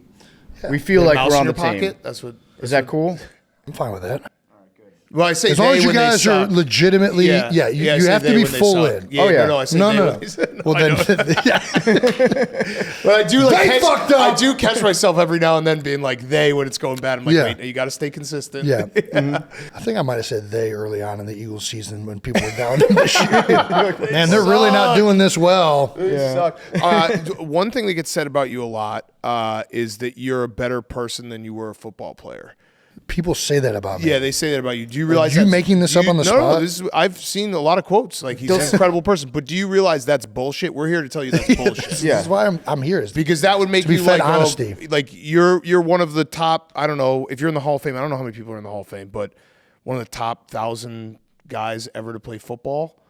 You're not. Or top You're 1,000 not guy? one of the top 5,000 people to ever live. Well, I can guarantee I'm not a good person. I'm a piece of shit. Okay, all right. I just want to make sure because, like, we always say it, like, when people are like, "Oh, J.J. Watt's a better person than football player," we're Yeah. like, "Dude, he was a really good football player. Yeah. I don't think he's that good of a There's no chance. yeah, like 0%. he can't be that good of a person. He's a great person. Dalai Lama. Yeah, right. I don't know. I've never seen him in licks 3-point boys. stance. That might not have gone. That didn't age well, did it? No, he licks boys. Yeah. Fuck. That was a weird week on the internet. That was a really weird week. Yeah. He was just like, it looked like he was like sending an envelope with a stamp. Is there Just anybody that licking has the boy. lived up to being a good person? Like Mahatma Gandhi, like apparently Yeah. like just loves sex orgies or something like that. Yeah, Doesn't he? Sex orgies. it's always That's the comes worst out. kind. Yeah, There's something. it's like it's got to be like just some random person that you never. Wasn't hear there something of. like with Mother Teresa where there was some Oh scandal? yeah. She's bad. She was Yeah. a she was a stat compiler. I mean, what Yeah. the fuck, Yeah. man? I think she had some bad tweets. She would like go into a hospital and just be like, bless, bless, bless, bless. Just like walk through the Ripping hallways. through 'em, yeah. And she's like, got another 200 today. Yeah. Another 200 souls in heaven. Yeah. There was a lot of garbage time. Yeah, it was stats. garbage time. That got added to her lifetime stats. I'm dead serious. You Look take it out up. the garbage time. I Her think PFF grade sucked. I think Mr. Rogers, if something bad came out about him, I'd be like, Yeah. fuck, nothing's real. Yeah. No, yeah. Like, he's a one solid, him and Weird Al, I think. Yeah, Weird the Al best is- people are like it's like some like grandma in like Toledo or something that no one ever has heard of. Yeah. That's probably the best person. There's no question. Yeah. You're Yeah. a way better football player than human. Yeah. Not even I mean, close. you were an incredible football player. Not even It's close. Not close. No, but people did always. I mean, it seems like, especially in your entire career, like you were a locker room guy. Did you like take pride in that, being like, because you had roster turnover year over year, Yeah. where you had to play with tons of iterations of a roster, where you're like, I take pride in being like the glue guy here a little bit. I don't know if you ever think about it that way. You're just kind of like going about being a teammate, and I think when you've, I don't know, when you've been on the shit end of the stick or on low man on the totem pole, you kind of just have a frame of reference for that. And I think there's always people that you know that treated you well, that you looked up to, and people that maybe didn't do it as well. And you're like, okay, how can I just be, a good teammate, right? And I think you also like find out, at least I did, I think, that a lot of the selfish things that happen in football specifically, where like guys get worried about another guy taking their job, or like they don't talk to like young players, it almost never works out for the older guy. Right. Like it almost always leads to something bad happening. Right. And it's almost always the young guy ends up playing and the guy gets Right. traded or cut. So like I do think there's even like a bit of selfishness there of like, hey, like, no, it's actually good for you to like talk to this guy and like be in a conducive work environment. You're going to play better as well. Right. And like at the very end of the day, if this guy's better than you, he's going to take your job regardless. Right. Like it's an You're on a inevitable team. thing. Yeah. You know what I mean? So like you can either be a proactive member of this and that guy can then be like, hey, like that guy was really awesome to me young in my career, or you can be a piece of shit and then that guy's still going to take your job and then you're going to be remembered as this douchebag. that Yeah. Bitter. Didn't yeah. want, yeah. So And if you can teach somebody how to do something, if you're like trying to be helpful, show them the way, if you can actually impart that knowledge, you're learning more about it yourself, right? there's no question. I mean, Stout would actually talk about that. Like he would have guys, older players, describe plays to young guys, because a big part of like learning something when you're teaching something, you're actually reinforcing it to Relearning yourself, it, yeah. right? So like when you do that, especially in the context like a group, like everybody's collective thought on like what this play is becomes more solidified. Yeah. Yeah. So I firmly believe that. Like you teaching somebody else is actually helping you. Yeah. Yeah, it's really good. So, And you're also going to, like, I've even Cam Jurgens when he was a rookie, Landon Dickerson when he was a rookie, you're going to find stuff out from them that you can take. Even though they're rookies, they still have frames of reference from the game. And, like, college, they're doing creative new shit every year. And it's like, oh, okay, that's how you guys did that. And then you're like, in your head, you're like, okay, well, that's fucking stupid. Or you're like, oh, that's fucking really cool. I'm going to try and do that. Yeah. I don't know. Yeah. I'm fascinated by the transition you made when you go to college and you become a lineman. And Yeah. you were what, a running back and a linebacker? It's a In high linebacker school? primarily. I did, we were in a wing T in high school. Oh, nice. And I was one of the wing guys, and we would run the ball at me 98% of the time. Yeah. I was just a lead blocker in the wing You're team. fullback. Yes. And every once in a while, the entire defense knew that was happening. Right. And I get an audible jet sweep the other way. So I averaged like 9.8 yards a carry because it was wide open. That's awesome. Yeah, but I was a linebacker. Really. So you go to college and some coach is like, hey, we'd like you to play center. Yeah. Were you immediately like, okay? No. I was in winter conditioning. This was right when Paul Longo got hired. And he said, you make a good center one day. I'm like, what the fuck is this guy talking about? I've never played offensive line. I'm 235 pounds. I thought he was just fucking with me, like calling me unathletic as like a linebacker. That was his way to shit talk me for being like a bad athlete. Right. That's what I would thought. Or like you got fat over the over the winter It's like, break. I get it. I freaking put on a freshman 15. I'm doing and then I was a walk-on and like 3 days into spring practice, spring ball, before we started hitting, which was like the worst part of my game because we were just doing like 7-on-7. I couldn't cover anybody. Like I was a downhill, fill the A-gap, Mike linebacker. Right. I was not like and this is probably why they moved me to offensive line, but 3 days in, they're like, hey, we want to try out offensive line. So I do that for the spring. And then after that, they came up and the offensive line coach, Jeff Quinn, was like, hey, we're going to keep you at center. I was like, well, coach, I'll probably just transfer. Like, I don't think I'm going to put on 60 pounds, 50 pounds for free. I'm a walk-on. I'll just go walk on someplace else. Right. And they said, well, if you agree to go to offensive line, we can't give you a scholarship in the fall, but we can give you one in the winter. Like, we're already filled for this next quarter. Right. But the moment those guys graduate, we'll put you on scholarship. So that was kind of like a quick way that I got a scholarship after my first year. You got a It's my first scholarship to get contract fat. negotiation. Yeah. And then I just like loaded up on the double cheeseburgers and French fries, and I had high blood pressure for a year in college because I was eating so That's terrible. incredible, though, that he just looked at you and was like, yeah, you'd be a center. And I mean, that's what Paul did. Like Joe Staley at Central Michigan, he did it with a bunch of guys at Iowa too. Like he had this knack of just looking at somebody's frame, and he believed in like taking athletic guys and making them offensive linemen. Right. That was like his model. So, Yeah. I love that like character trait about a football coach where he just looks at a human being. He's like, Sees his hips. tight end. All right. I don't know if it was the way I was moving or what it was. Gotcha. Really, everybody else thinks I'm way too small. He's like, no, you're going to be good. All right, I got a very important question for you. You're DraftKings Sportsbook. We're DraftKings Sportsbook. Yeah. Shout out our guys at DraftKings Sportsbook. We love them. Yes. If you had to bet a side in this game, I had to bet. Okay. Are we using on points? the Are DraftKings we doing Sportsbook, straight I money think the line? spread's 1.5 right now. Spread's 1.5. It's good. Yeah. This was one because we were just talking about all this stuff on the pod, and I didn't want to touch anything with the game. Mm-hmm. I ended up taking. So you got a prop? Yeah, we did a prop parlay. I took Mahomes over on passing touchdowns and anytime Hurts, and then a coin flip. All right. 'Cause I Wait, can't- what'd you it's- do with the coin flip? I went tails. All All right, right, good. there we go. good. Good call. Never Tails fails. never Smart fails. gambler. Absolutely. Tails never fails. But it's hard. This one's a very difficult one. I could see it going either way. I think the Eagles are really, really talented.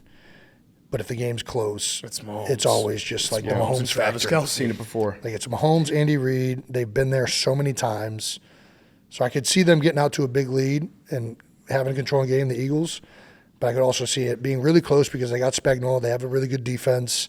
It's the dumbest analysis, but it's also the smartest. Yeah. Like I like before, I think it was maybe the Chiefs Texans game. I was like, we were breaking it down. I was like, I don't know, man. Like if they need a first down, Mahomes will either run for it or he'll find Travis Kelce, and then they'll get it. Yeah. And then they'll just do that again, and then they'll win the game. Yep. That's pretty much how they keep doing it. I know there's a lot more to football and the defense and everything, but it's like when you decipher it down to like what the 3 or 4 gotta have it plays on offense for the Chiefs in this run has just been Mahomes with his feet or finding Travis. And their defense is really good. Yeah. They keep them in those situations. Like Yeah. if they didn't have a good defense, the Chiefs would not be a good football team. Yeah. I mean, no team would be good without a defense, but Commanders were pretty good. Yeah. We didn't really have much of a defense. That's we, true. we ended up being like average by the They end of got the a season. lot better by the end of the year. Yeah. And Bobby Wagner and Dan Quinn did a phenomenal job. We had a great goal line defense against the tush push. There you go. Just jump over top. Yeah. Just keep going 4 offsides. times. Kill How Lance much were Dickerson. awarded points? How much Cam would Jurgens. that suck? Yeah, being Cam Jurgens, you got a bad back. Yeah, And Blue walk Blues up, just bend landing over. on you over and over.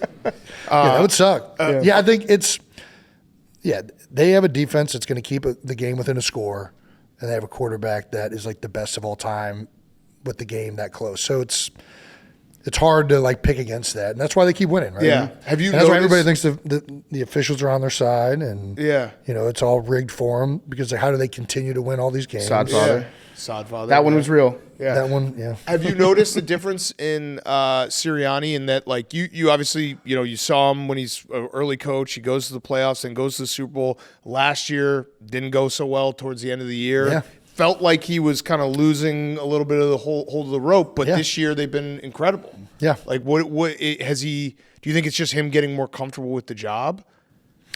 No, I think they got better players this year and hired 2 really good coordinators. Not that the guys weren't there last year weren't good. It's just Right. I think they have better players. Offensively, they signed Saquon, right? Defensively, all these young guys they've drafted have panned out. Yeah, Quinyon Mitchell, Quinyon, Cooper, Zach Bond in the offseason. Badger. Jalen Carter has really come into it. Like, somehow gotten even better from his rookie year. So, like, they have a lot of really talented players. The young guys have panned out, and both of those coordinators have done really well. I think Nick's been a great head coach since he's been there. He communicates really well in team meetings. The organizational aspect of being a head coach, he's quite frankly probably the best I've been around. I mean, I was young when I was with Andy, so it's hard for me to.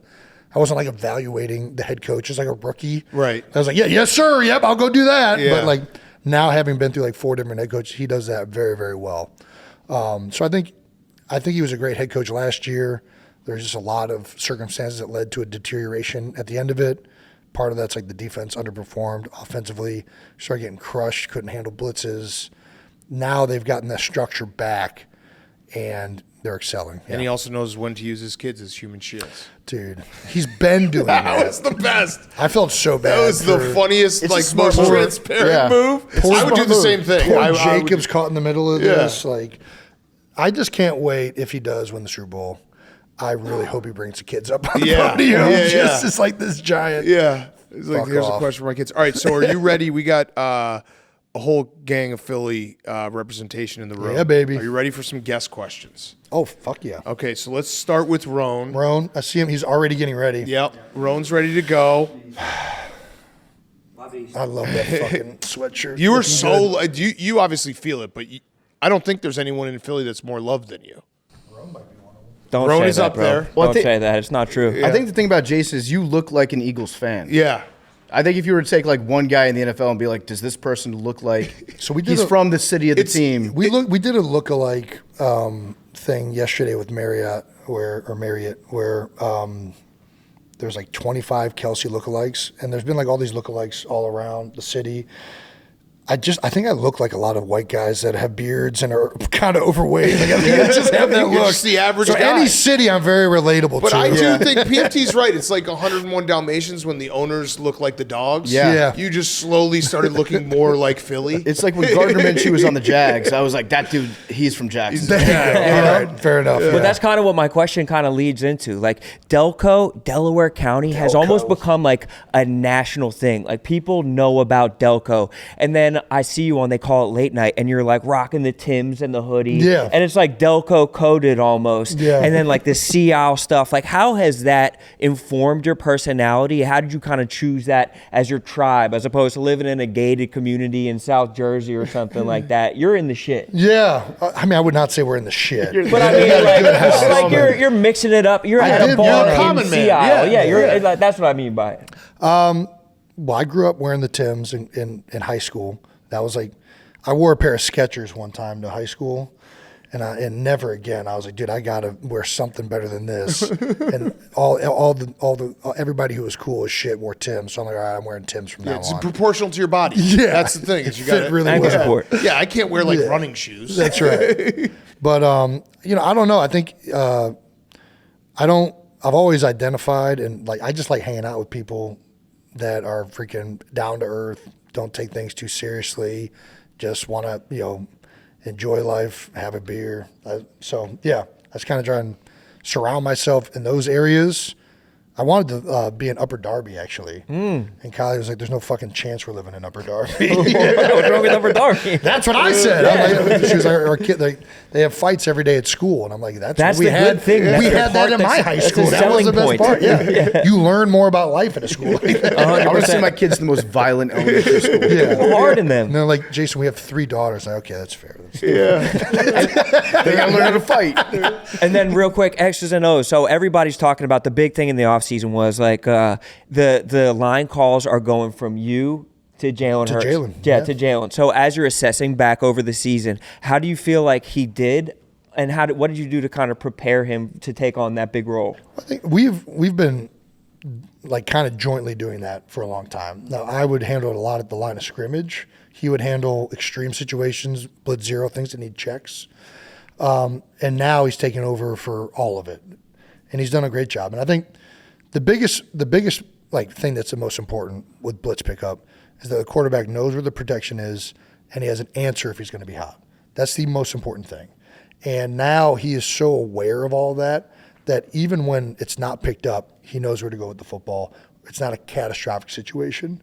And I think that towards the end of the year, and especially if you're going up against a guy like Spags, who's going to overload you, if you aren't comfortable being hot, it's a bad situation to be in. And I think that now they've handled that so much better, and the numbers seem to say that. I mean, I don't remember exactly what they were, but I know early in the year the numbers against the blitz were like very, very good. So I think he's done well. Yeah, I think so too. You're doing great too, brother. Thanks, Ron. Appreciate your questions, Ron. All right, Max. What do you call a group of people from Philly? You know how it's like a murder of crows? Douchebags. Yeah, John? But that's in a loving way. Yeah. I mean, I love A you John- the most, It's Max. a John, right? It's a John. It's a John. Yeah, it's a John. Yeah. It's plural and it's whatever you singular. want it It's to be. whatever. Yeah. You met Max over in Tahoe. We did. This is A lot of meat you on this are couch right literally now. There his is. hero. You saw him in the beer Olympics. He I just did. cosplayed as you. Yeah. Nailed it. This is a big moment for him. It's a big moment for me. No, I'm cool. His This voice is quivered. no, strong, confident. We have Jason Kelce at home. Do you have a question? Or you just Yeah, want no, to I just got a sit next question. to him? I got a question. Have you decided what you're wearing for the game yet? No, this is serious. This is serious. You're blowing this, dude. No, I'm not. No, I'm not. Because this is. I've talked to my friends. I've talked to my family. The one question that everyone wants to know is what you're wearing. I know. I don't know what I'm wearing yet. I'm still figuring it out. I was going to wear a Share T-shirt to just like not wear good. anything Eagles or Chiefs related. No, that's not- Just okay. go That's not completely bad. different. Yeah. I have not figured it out yet. No. Just go shirtless. Do you have recommendations? Yes, Eagles. Yes, that is my recommendation. Yes, I your whole understand uniform. that Chiefs, brother. Yep. You love family, but I mean, Yeah. Well, the city of Philadelphia. there's some family there. Maybe get Big Dom to give you a tracksuit. I could just wear a Big Dom shirt. Yeah. Big Dom. Oh, that would be good. Big Dom's the best. Big Dom's the best. He We, is. we met him finally for the first time yesterday. He told us he just pared down his entire closet. He only has 131 tracksuits Dude, now. I mean, it's what he wears every single day. It's like the funniest stereotype I've ever seen. And Yeah. Lane Johnson he was like, I've never seen his legs. He's like, you can I don't think I have either. Yeah, He's like, I've never seen him run. I've never seen his legs. Yeah. I mean, he's fully tracksuit every single day you see him. Yeah. You go in there before the game, there's cannolis and like freaking chicken cutlet sandwiches. I love It's the that. best thing. Look up the life Yeah. force behind the Philadelphia Eagles, and I believe that. Yeah. I mean, look at our record when freaking he got kicked out of the game know. against San Fran. And Yeah. then all of a sudden, I mean, there's something to it. Yeah. He's been a mainstay in Philly for a long time. Yeah. All right, Max, you got one. All right, last question. I feel like the most recent Super Bowl was when you became like nationally known for like a personality and everything. Yeah. I feel like in Philadelphia it was the parade speech. Yeah, 17, yeah. That was like where everyone knew we had a great center, but that was when it was like, all right, this guy is, the face of this city as far as personality and everything goes. Did you like have an idea of what you were going to say going into that and then just kind of went off of that? Or did you write everything down, like rehearse it? What went into that going into that speech? Didn't write it down, but it wasn't like off the cuff like either because you win a Super Bowl and you just think about this stuff. So like the moment you win, you're like thinking about everything you had to do in your career to get there and all these things that had to go right to accomplish that lifetime achievement. And you're like, thinking about that initially, and then you start thinking about like, oh my God, like not thinking about Nick Foles and Lane Johnson, like all these guys, their career story arcs as well. Then you're thinking about even just like the season, how a lot of these guys were kind of like misfits added in, and you think about Doug Peterson, Howie Roseman was just on the other side of the bill. So like all that stuff starts going in. So I kind of knew. I remember like 3 a.m. I like wake Kylie up. I'm like, hey, like, what do you think of, like about this? Like I would like say it, and she's like, will you go to sleep? Yeah, like, right, what are you doing? right. And so I kind of knew what I wanted to say.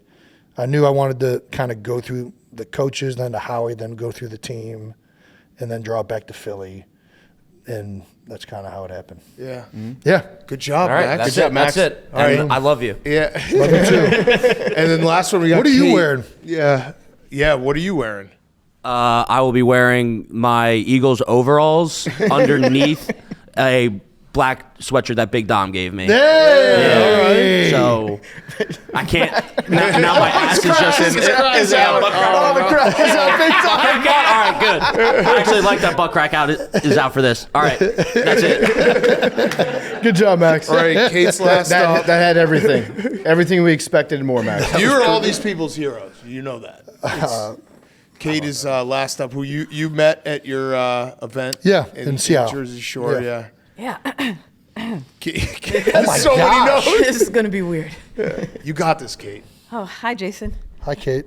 You probably remember me from the Eagles Autism fundraiser last summer, Yes. where I drank so much that I donated $1,000 to play flip cup with you. And then I lost. And then later that night, I had a full-blown panic attack because I had just yelled at Pat for buying a $99 beach umbrella the day before. We got into a huge argument. How are you doing? Doing good. Good. Great. Hell yeah. Yeah, that was cool. So my thing is roasting a little bit. I've been on here before. I roasted Chris Long. Okay. So I think you have tough skin. All right, let's do it. Here we go.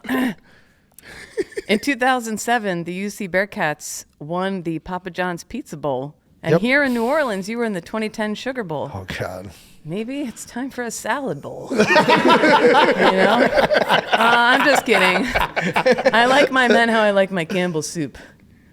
Chunky. Yeah. But wow, look at you post-retirement. Podcasting, singing, late-night TV show, beer, commercials, NFL commentary. Flag, number 62, holding. On to relevancy. Holy shit. My God. Taylor Swift has songs like Blank Space and You Need to Calm Down. What's it like to be such a big inspiration to her?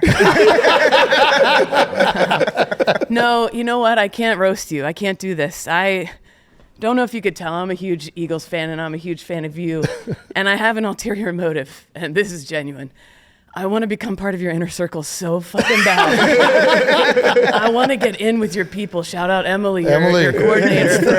I've been texting her about kid stuff. Yeah, we're super cool. So I thought, my mom, Havertown, grew up behind the Manoa Shopping Center. I'm sure everybody knows the Manoa Shopping Center. Dad, Drexel Hill, down the street from Maple Lane's bowling alley, Yeah. I pretend to be from Delco. You're from Delco. So I thought we could go over some things we both have in common, and maybe you could decide to like pull me into your inner circle. All right. Instead, I can't Let's do go. that. We've both lost rings. You lost your Super Bowl ring in a pool of Skyline chili. I did. And I got divorced once. I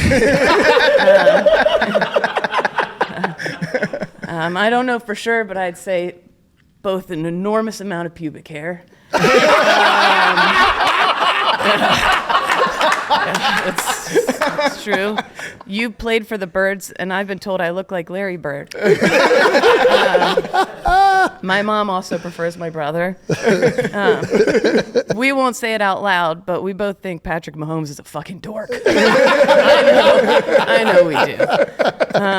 You were a fast offensive lineman. Back in my prime, I was offensively fast with lines and men. We're both obsessed with your wife. Yeah. Big Yep, time. Definitely. Someone got in your face to call your brother the F slur. Yeah. That used to happen to me too in high school, but my brother was on the robotics team, so it checked out. He was. Wait, there's more.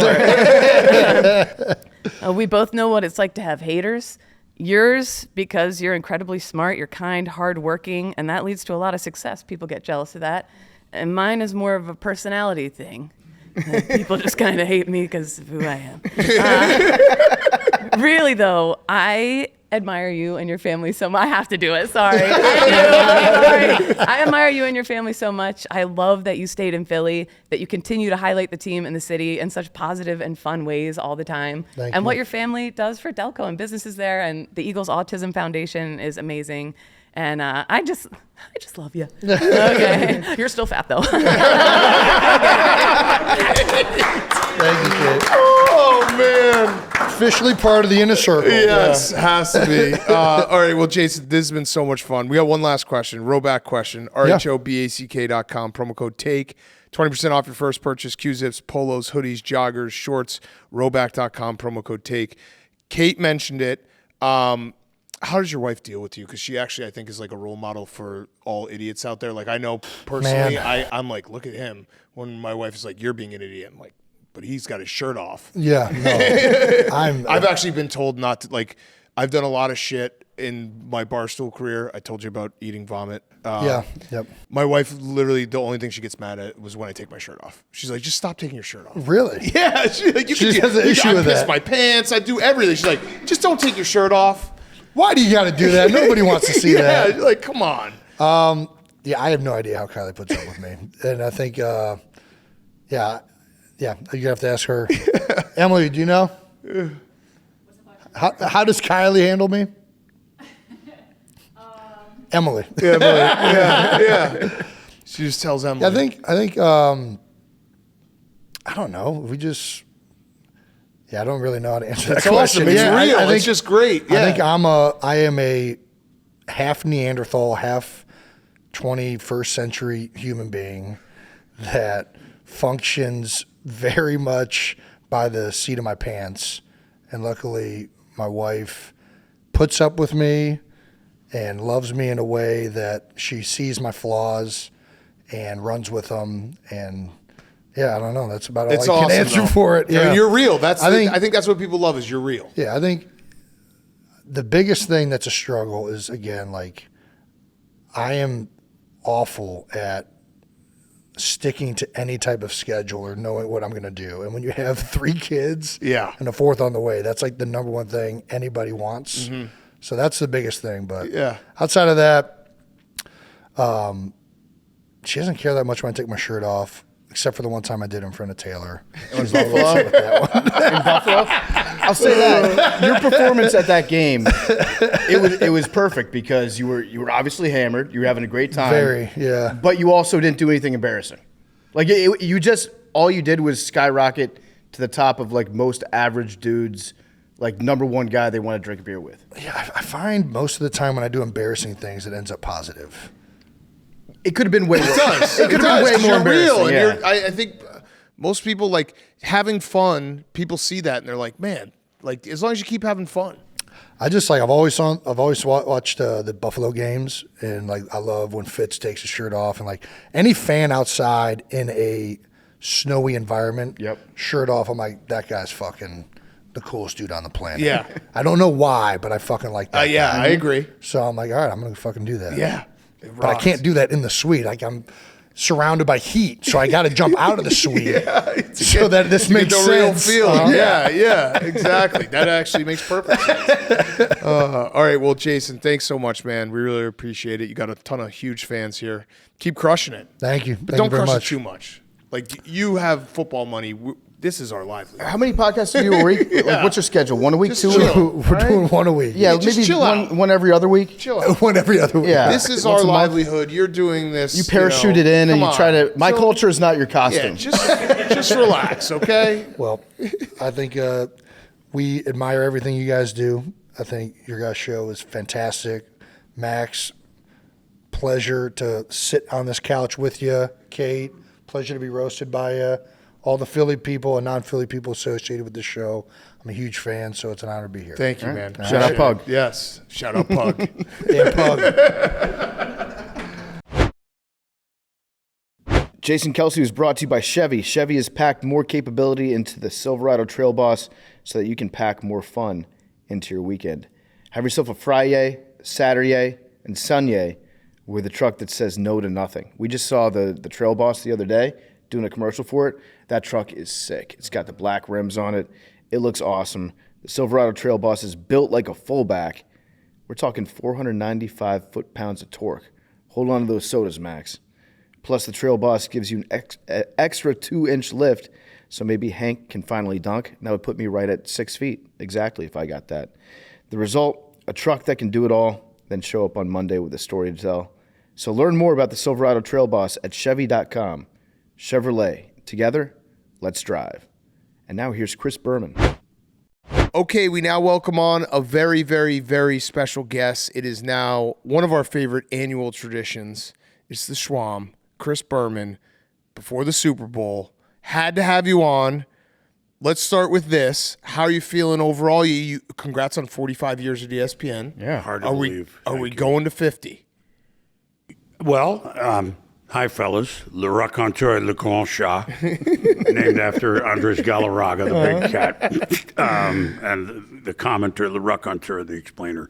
I never thought of that number until I did a couple interviews about 45, and I'm the first at ESPN to get to 45, which, again, I don't know if that meant I climbed Mount Everest or impressive. Discovered the North Pole or what it is. Yeah.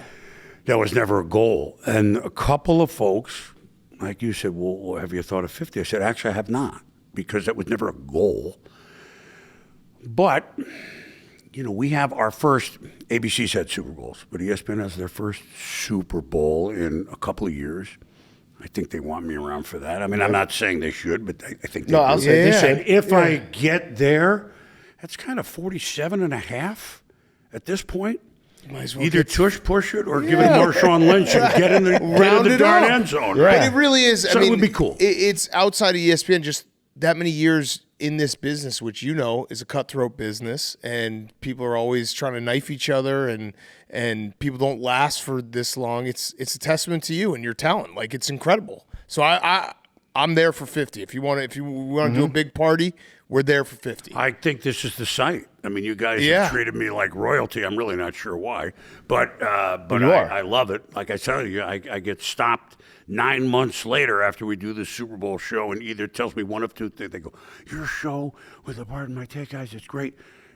It tells me one of two things. It tells me it was really a great show, and they remember it, or the rest of your shows are terrible. I really haven't decided yet, but I'm here to bail you out, all right? So 50, if if they're stupid enough to have me, I'd love to do it, because it's football. Yeah, it's football. It's football. And then I come down after football. I don't do everything I used to. You actually now have the job that we really lust for, is that do football, and then after football, be like, hey, you know what? We're going to take 6 months off and play some golf. I work pretty hard to do this. I know. You deserve every second of it. Now I'm going to have to live a long time to play the golf. If I can shoot my age, I'm going to have to live to about 87. Okay. But, we'll see. Maybe we can lower that to 84. But thank you. It was never a goal. Yeah. And if we get into this with goals like I'm going to do this, I'm going to be famous, I'm going to make this kind of money, we don't get there. No, but once you reach this stage, the numbers in front of you have to think about it. Yeah. It's not the start. At the start, you weren't like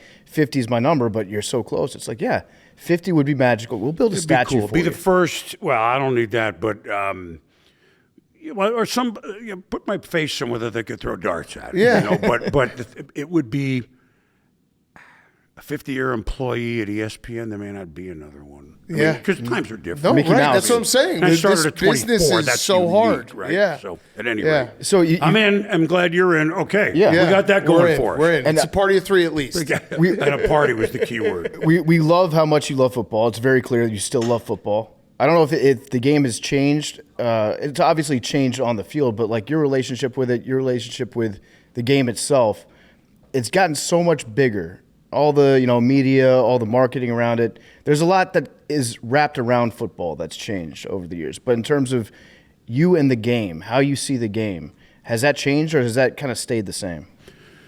Stayed the same more than you think. Now, that sounds goofy after what we've just said. I mean, my first Super Bowl, just to put it to that, was Super Bowl 16, the Niners' first one. And, the amount of media coverage, I mean, it's A versus Z, obviously, and a different media. So it's okay, what's surrounded? Even media day. 10 years ago, you still on Tuesday were in the stadium interviewing the guys. Right. Now it's Caligula or whatever they have, on Monday. And it's okay. 10, 12 years ago, I did the draft. Well, I did 35 of them, which doesn't make me good or bad, but it's whatever the number is. And until 10 years ago, like the biggest, we'd seen Radio City Music Hall, which is, oh my God, the history, and it's 5,000 people, and it's fun. And now we have half a million, 250,000 people outside, maybe waiting for a name in 30 degrees. Yep. And, okay, well, it'd be Green Bay. I mean, how's that going to, well, I mean, it is April, but still. Yeah. Mm-hmm. So... But the game itself, I mean, we're not getting XO. I mean, we could do that too, because the Chiefs are a perfect reason to go XO, comparing them to the great teams that repeated. Yep. That's actually fun when you think about it. Yeah. It's still the last game, I think. Okay, you guys are in at 7:30 in the morning. Not like that's the worst thing. There are plenty of people that go to work at 5 a.m. Mm-hmm. No, you're in and you're going to know the game plan. So there's still a lot of old world, wrong term. No, but you're right. Older world, this is the way it's still set up week to week when you get there. Mm-hmm. I mean, the money and the this and the fame and this is all different, but success, they still, and look, they'll play 18 games. If it's not next year, it's the year after or whatever, and they'll play in Australia and they'll play whatever. But at the end, but they're still not playing 162 games or 82 games. Every week matters. It does. You can have 2 off weeks and you're still okay. Yeah. But you better not have 4. Yeah. And that's still, the coaches go to work kind of the same way. They look at these films or whatever they're on now, on Tuesday nights when the players are, at their day off. That really hasn't changed. So it's changing the way they do it, but not that they do it. Does that make sense? Yeah, absolutely. So I kind of like it. There's still and when I see a pocket passer, which we don't, I still think of the first videos I'd see of Johnny Unitas, or Namath, who was my guy, who I grew up with. And when there's a perfect pocket, and it's a pocket play, and of which the minority now, right? Yeah. I see it, it's like, ooh. Or I see an old-fashioned screen, That gets everyone. I go back and you're in, and when we watch the games on Sundays like you guys do, and my favorite is when Baltimore does it to Ricard, the fullback. Yeah. I always beg John Harbaugh, like, come on, this is a week. You can, give me one. And it's like the ball floats, and he's not mercurial. He's not Lamar Jackson catching a screen pass. Yeah. And then the 3 blockers you can see on TV. Yep. Ooh, this is set up great. Yep. And I still remember those plays. Again, it's a long answer I'm still excited about. I still think there's a lot of similarity. Yeah, baseball's, I think football still holds the most to maybe 45 years ago, if that's the right thing to say. Yeah, it's still about toughness. It's still about, Yeah, they can change the game. They can make certain hits illegal. It's harder to hit the quarterback, all this stuff. But anybody that says, like, oh, they're turning to flag football, it's try stepping out on the field. Yeah. It's a very violent sport. Yeah. So you mentioned the Chiefs. You are a student of the game, historian of the game. If the Kansas City Chiefs win on Sunday and they complete the three-peat, are they the best team of all time? And if not, who do you have? Oh, that's a tough one because we're in the world of the GOAT. Again, the team is not that's some other initial. It's never been done. GOAT. It's never been done in the Super Bowl era. No. So here's the thing. And, of course, their fourth one's not that far back, if they get it. Yep. Philly is the best team they're going to play. I mean, this would be rough. We'll get to the game for them. I majored in history at college, which neither here nor there. Did I go on to be a Rhodes Scholar in it? No. I'm saying I majored football. in history as well. Didn't use it at all. Right. Well, I do. You got to say. Oh, I don't. Well, we're in the United States, so you got to know who, Abe Lincoln and Thomas Jefferson. And I throw them in every now and then. Yeah. George Washington. He's on the dollar bill. Andrew Jackson in Mississippi, New Orleans. You'll hear him this week. I'll trot him out. Okay. And so, first of all, I've been thinking all year that we might see it. But certain things had to happen for them to get to this place. Last year they won for the first time, but they beat Buffalo and then Baltimore on the road. I don't think their defense is quite as good as last year. They would probably admit that and say that. It's still better than the one that won the first time. Yep. But their offense was better than their passing game was better. I think, and they also knew that they did not have to beat both by working their tail off and blocking field goals and having the Raiders fumble the snap and doinking it in off the upright and the size 15 shoe on Baltimore with a size 13 foot. I mean, we could go on and on and on. Oh, they're lucky to win. Well, all that got them home. And they did not have to play both Baltimore and Buffalo. I don't know that they could have gotten through the two of them on the road like last year. That sounds like I'm saying they wouldn't have won. No, but you're right. I don't know that they would have. Yeah. So are they the best team of all time? The fact that you won 3 and Pittsburgh won 2, but 4 in 6 years, I still look to them. But then again, that's 50, I was young. Yeah. And football was different. And the difference, because Mahomes is constant, the coach is constant. I mean, I really haven't thought about this. Yeah. That question, which is great. Because it is history. Kelce's the same, but Chris Jones. Yeah, Chris Jones. But there are not a lot of others, whereas Pittsburgh, although that was, 2 and then not, and then 2, 4 and 6 years, you didn't change rosters because you couldn't. Right. They played until they were almost too old. Right. Because other than the draft, where we getting players. So guys who were in their 12th and 13th year, I mean, the Steelers were kind of, 78 Steelers for 1 year kind of come to mind. So best team, meaning in a 5 or 6, 7 year span, or best single team? Because the Chiefs might say, we've had the offense that won the first one, which remember, they trailed by 10 in the fourth quarter of San Francisco, or whatever it was, 11, it was 10, I think, right? 10. But they had younger Mahomes, younger Kelce, not necessarily better, actually not probably, but still them, Tyreek Hill, and Sammy Watkins.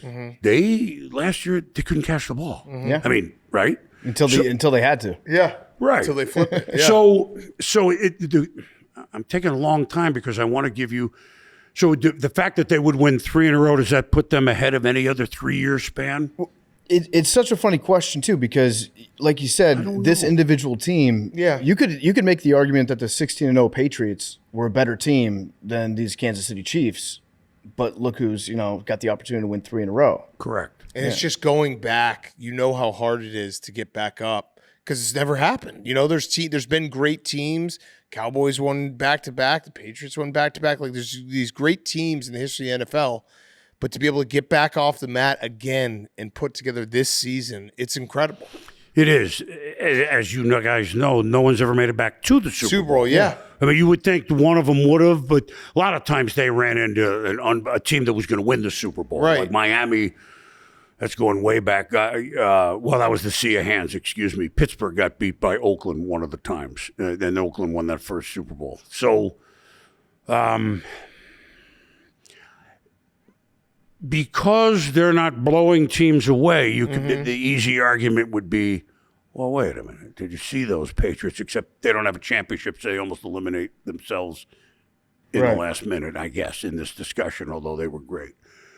The Bears of 85, which is for a 1-year team, that was like, whoa. Obviously. The 49er team, they went 15-1 the year before that. More recently, New England. What would I say their their most wow team, because they scored 50 every week, was the 07, right? But their best team of the run was 04 of those 3 and 4 years. It was 04. They had a big running back. They had Corey Dillon, which they did not have the other 2 years in 01 and 03. And Brady was better, than he was in 01, although hard to get much better than Clutch, etc. Sounds like I'm dancing around the answer because I don't know 1-year team. It's hard to, but yet It's Okay. the totality of it. But here's the 3 years, thing. Yeah. Actually, we should throw that all out the window and say the following. No team ever even made it back to the Super Bowl, and they've lost one game since Christmas that they played everybody. It's pretty insane. So if you just say that, you don't care if it's 50-3. Yeah. I don't know. Do you think it How would about be? this? How about not using the word best, the greatest? Yeah. I think it's and Andy, obviously there's a lot of parts to a football team, but I think it puts Andy Reid and Patrick Mahomes specifically at a different level because of that, just the accomplishment that has never been done. And we know how hard it is to get back there. So if they do it, it's going to be one of those, wow, we probably won't see this ever again. I don't think we will. It's just because of the way, it's been the longest run, 20 years from New England. We've never waited this long. With the way roster shit, like in the 70s, they didn't change. So if you were Pittsburgh, you're also playing Oakland and Miami. But you know what I'm saying? Like They were very. I don't think we would see it again, at least in my lifetime. You guys are young. I mean, you just turned 40. I mean, I have socks older than both of you, okay? It does rain the basement. It gets wet. You have to back up. But I'm not – they're of this run, and they haven't beaten Philadelphia yet either, by the way. Their defense of this run was the best last year because they had Snead in addition to McDuffie. Although those young ones have gotten better. So when Chris Jones takes 3 guys, Karlaftis and Leo Chanel number 5, good perfume. Badger hasn't lost a playoff game. Huh? Yeah. Those guys that are drafted in 2022 have not lost a playoff game. Yeah, it's pretty insane. When you say that, and by the way, Mahomes is 17-3 in the playoffs. It's crazy. Bart Starr was 9-1. Mahomes is next in percentage. 9-1. He lost the first one, by the way, and won the other 9.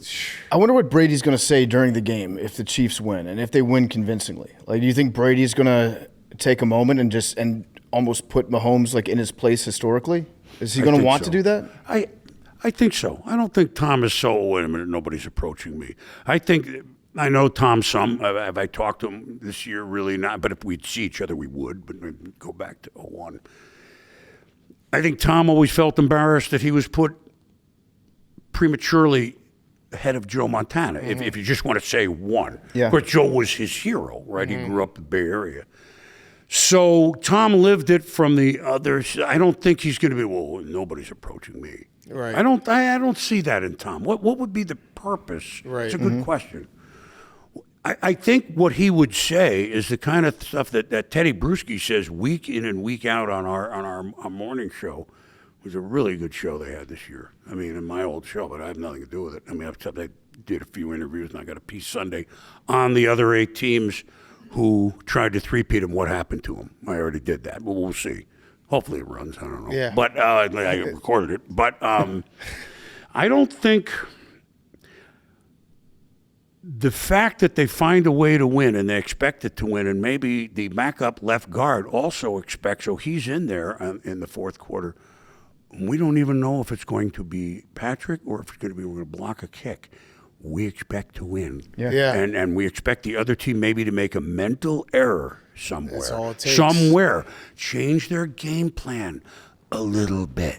Just a little, which sometimes, they changed at the last drive. They didn't suspect that they won. Yeah, but every time. Look at the championship games against the Chiefs. Buffalo played great. Yeah. That catch with Kincaid, he's getting tough play, okay? But the call, did he make it? Did he? Forget it.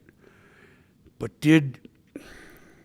where was Cook on the last series? I know. What I mean? Again, but I don't want to say, how foolish are you? Right. It's not for me to say. Yeah. It's just, We said worked it. out We that said it. Baltimore gave up the run pre-Derrick Henry last year a little early. Yep. In retrospect, it was only a 10-point game. Yep. A little early. I'm not saying that makes Sean or John or their offensive coordinators. I'm not saying it's just, but sometimes we're going to make a change because, and Spags is ready for that. Yeah. And it's also the testament to the Chiefs' greatness is they make teams panic a little. Where they will do something different because they're like, we're playing the Chiefs, we can't make mistakes. And then they get you in that, like the Baltimore game last year, the AFC Championship game. I thought the Ravens panicked. You know, I think so. Bills not so much. No, You the Bills agree? not so much. No. The Bills, I think there was a couple plays and the few wrinkles that Spags put in, that Andy Reid put in. That's sometimes the difference. That's why the game is so much fun to watch, because you just don't know what's going to happen. Which leads us to the thing, and I'm not trying to lead the witness here. I mean, you guys are interviewing me, but mistakes. Philly in the playoffs is plus 10. Yeah. Chiefs are actually -1, which doesn't mean anything, but it took the Chiefs all year to get a plus. Yeah. Which, again, defies, but you didn't lose any games. Yeah. So Philly it comes in, I would think, pretty darn confident that we're not going to make mistakes. No. I mean, because they have not. I mean, by the way, they've lost one game since October 1st. Yeah, they've lost one. They have the Bucs game week 4. September was the last time they lost a game that Jalen Hurts finished. Played Correct. the whole game. Very good. So it's pretty crazy. I mean, their defense is lights out, and Vic Fangio's lights out. Do you want to give us your pick? Let me say the biggest thing in the game that obviously, Saquon Barkley plays for the Eagles and he ran for 2,000 yards. Mm-hmm. Okay. Duh. By the way, in the playoffs, 205, he averages whatever it is, 6.7 yards a carry. The line, he's hurt the center. No problem. Now, I find this the most intriguing part of this game. Look, Steve Spagnuolo's been around a long time. Andy's been around a long time. They all have a hand in the defensive game plan of those Spags. You haven't seen game plans to show back to, not that we're going back to the 40s or the 60s, 50s and 60s with Jim Brown, or even, the running backs where there's a 2,000, or in Henry's case, 1,900 yard back. Been 10 years since Adrian Peterson. Like somebody like, whoa. Yeah. Okay, well, if their quarterback plays great, then God bless you, you're going to beat us. Here's a game plan. It's not, they have a good passing attack too. They like to go to you. The other team likes to go to you. I get it. But, okay, this is a different, and they play good running backs. They're running backs that are good, but not this good, with this good a line. What kind of game plan are we going to see? And the three of us aren't going to be smart enough where you guys might be. I'm not going to be smart enough on TV, or I'll be at the game, but which you at least see. They're playing this linebacker to come up and chip. I don't, during the game, I'm not that smart. So, but how does it turn out? Is there a number that you got to keep him to? I don't think that's the case. Like, when Buffalo beat Henry, he was under 90, right? Mm-hmm. 85, 86, 84, or whatever it was. So, okay. But if he gets 120, which, by the way, is not a lot to ask, is that enough to tip it that we haven't made game plans like this? Yeah. Not with my team. I find that interesting as hell. Yeah. I think it matters a lot how he gets that 120. So he gets, he breaks off a 70-yard run in the first quarter, scores a touchdown, kind of bottle him up a little bit after halftime. I think that, the Chiefs should be able to win a game like that. But if it's just constant, he's breaking off 9, 10-yard runs. And they're getting in the 4th and shorts and 3rd and shorts when you know it's going to work. Yeah. And I also feel like if the Chiefs win and the defense shows up and there's, a couple splash plays here and there like we've seen from the Chiefs, Spagnuolo should be a Hall of Famer as a coordinator. Absolutely. I know they don't do that for just coordinators. You have to be a head coach. But if you're the DC for a team that wins 3 Super Bowls in a row, in large part because you dialed the right things up at the right times, put that man in the Hall of Fame. Mm-hmm. Well, he's done it. Had Bill Belichick never been a head coach, which is a big if now, of course, but he already, was on that path himself with the Giants' game plans against Buffalo. We're going to Thurman Thomas, we're going to hammer every receiver, and if Thurman Thomas gets 190 yards, which about he did in about 19 minutes or whatever they had the ball, but I agree with that. I mean, why can't they? A punter never got in. Ray Guy was great. You know what? He's now the only one. Like there's others. And I agree with that. It's just different from a football. Like no one's really, because the running back is like, we remember that running backs are this year good. especially, right? Yeah, it's been a really cool shift to watch because it's a lot of the 2 high safeties and being like, all right, you got to beat us with going down the field 10-yard drives, and now running backs have had a resurgence this year. It's been fun. Yeah. I like it.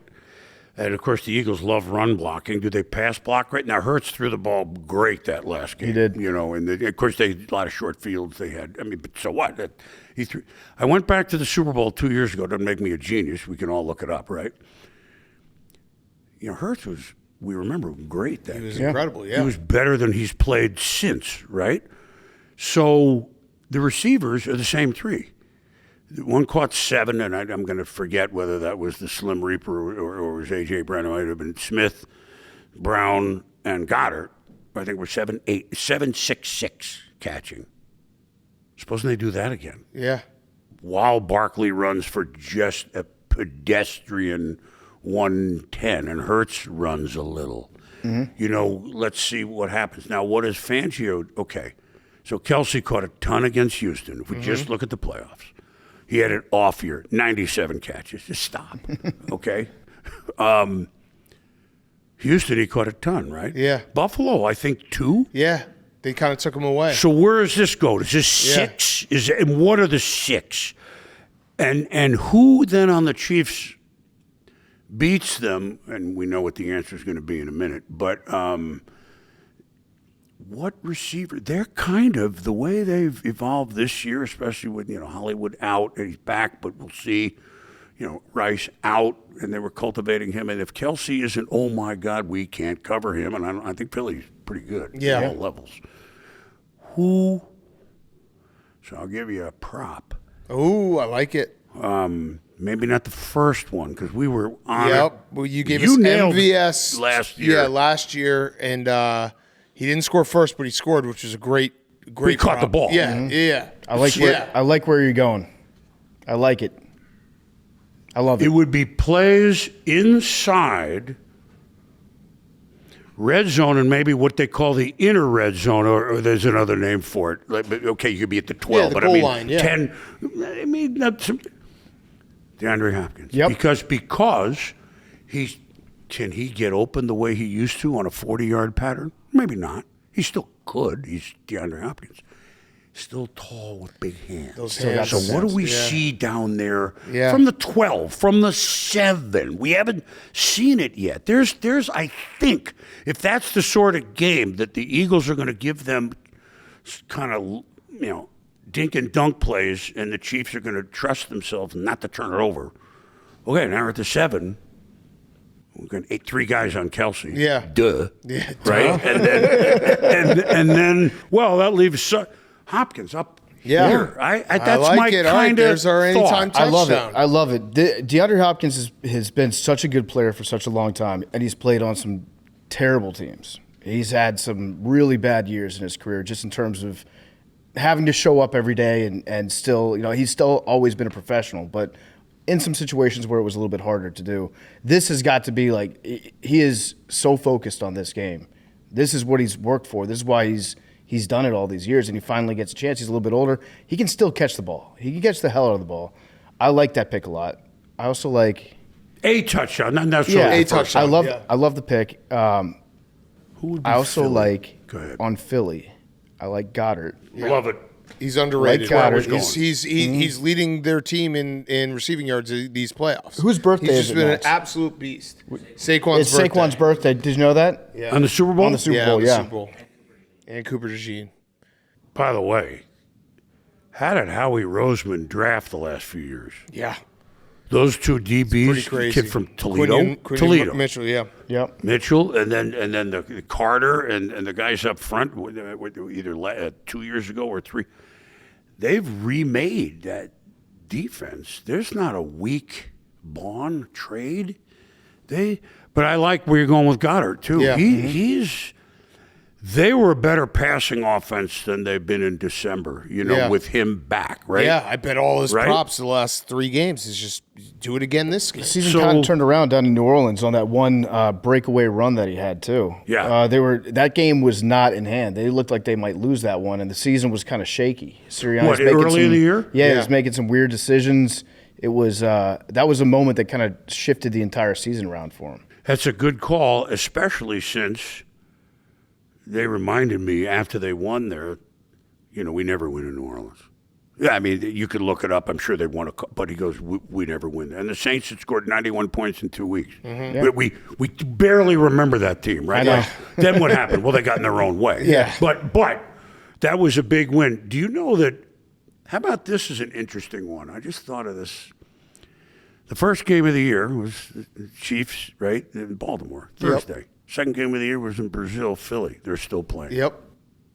They're still playing. Yeah. That's a lot of football. It's a lot of football. It's a long season. I like where you went on the touchdown of Goddard. I like that. I like our I'm betting picks. all the Goddard props as well. Yards, catches. It's going to be a big day for Goddard. Big day. He's a big guy, good hands. There's just a lot to see. And then the other thing I would say, back to Spags for a minute. So the blitz that he called, that then Josh had to throw, I mean, catchable, but he didn't. It was a tough play, right? Mm-hmm. He didn't. Now McDuffie didn't get through, but that allowed Karlaftis to get through. Mm-hmm. Just like the one late in the Super Bowl regulation last year that McDuffie did come through. Purdy had to throw it in the dirt, and they kicked a field goal. Mm-hmm. Other than maybe go ahead by saying, and then the Chiefs only got a field goal at the end and sent it in overtime. It's not the same blitz, but it was. But when is it coming? Yeah. Mm-hmm. When is it coming? And what is it coming? Yeah. Vic doesn't blitz as much. No, by the way, he as soon as we plays a say little that, he might. Yeah. But he sends one, so that's fine, because that front, so you send 4 on the 1. It leaves him pretty good coverage back. Yeah. I mean, but the reason, okay, so I think the Chiefs win because the guy I call, he likes this. The electric eel. That's Mahomes. When he runs, he slithers. Mm-hmm. You know what I mean? It's like, it's not a run. Oh, it's an RPO and we're rolling out with Patrick. The 2 runs against San Francisco after we hurt the ankle, right? The run last year late. By the way, 4th and 1. Yep. You're down by 3. You get stopped. See you later. Congratulations, 49ers. Yeah. Not 4 yards. It wasn't even but he walked up to the line slowly, and I asked him, so, I mean, did it occur to you that, like the game's over if, for example, you even bobbled the snap and you're trying to run Take behind? One false step, yeah. He's like, no, I knew we had to convert it and we would. Like, really? Like, that's quite an answer. Yeah. It'd be an answer like I would get from Tom or from Joe Montana. Yeah. But, so... you look at stats, Mahomes, 6 for 42, which is good, but win. And it's always, okay, you got a slither for those 5 extra yards. Mm-hmm. Oh, it is a first down, even though it's 3rd and 12. Yeah. He got 14, not 8, and we can now punt him in the corner. Yeah. It's just... It is. It's crazy. No one looks at him as his running because he's not Lamar. He's not Josh. He's not name your guy, right? But when the playoffs come, he makes those big plays. It's so much fun to watch. Now, that being said, Philly's going, you're not giving us our due because I think they have the least questions, maybe even less questions than the Chiefs of any team in football. Yeah, top to bottom, their roster is lights out. What was the score? Well, score that I'm going to print, but for your show, I'm changing it. Because we need the Schwam score. Because you got on me last The one year. that always... So the one that you'll read... Go ahead. I've told you, it's because when I was a kid and I was watching and you would do the scores and I'd be like, what is that score? And then I'd see the little arrow next to it and that's like, oh... Okay, point spreads. Okay, this makes sense. So like 80, I loved it. 80, the Rams were playing Brett Favre. I had like 85-82. Yeah. But somebody covered and I had the arrow. What is he, an idiot? Well, 22-18. I'm telling you a lot of points, okay? Right. I mean, don't get so literal. Or 3-2 I used once a long time ago. Because why not? Right? A running knife. Yeah. We'll get back to Boom in a second, but first I want to tell you that Marshawn Lynch got rid of the BO from Beast Mode. He's going Eastmid. Eastmid. There's no B, there's no O. He's just Eastmid. Marshawn Lynch is partnering with Dove Men Plus Care Whole Body Deo to get rid of BO everywhere, even in Beast Mode. Now Eastmid merch is available, along with more info about Dove Men Plus Care Whole Body Deo at eastmid.com. beastmode.com. That's beast mode without the B, without the O. Guys don't really talk about BO, but the Dove Men Plus Care Whole Body Deo gets rid of BO everywhere. Learn more at eastmode.com. That's EASTMDE.com. And check out Dove Men Plus Care Whole Body Deo at Walmart. So you'll see in print, because I wrote a thing, but it won't be out till Friday. Your show will probably run before. So you'll see 27-24 Kansas City. You'll see it. But for this show, we're going to go, because if you have these squares, you're upset, really. 29-26, right? Ooh, same spread. I like it. Yeah. 29-26 Chiefs. I somehow think that's a little high. Yeah. But it could they're going to be upper 20s. How do we get there? What do you guys think? How do we get to 29? Well, I hadn't got that far yet. I'm walking up here to do this show. I said, I can't give them 27, 24. I can't do that. These guys will run me out of the building. I have 29. Go ahead. Yeah, I have a future on the Eagles. I think my squares are 2-1, which are the worst numbers possible. 21. So maybe 32-31 Eagles. Yeah, anything's that's possible. A weird score. Well, that's about. Yeah. I mean, how do you get to 29? There's got to be a safety in there somewhere. Yeah. Right? I don't know where. Or no, maybe it's 21 and then a 2-point conversion. Yeah. You said 29-26. 29-26. So if it's 29, yeah, you go for 2 once, but that's 4 touchdowns. Yeah. Now, Elliott has missed some extra points in the Super Bowl. He's a very good kicker. Mm-hmm.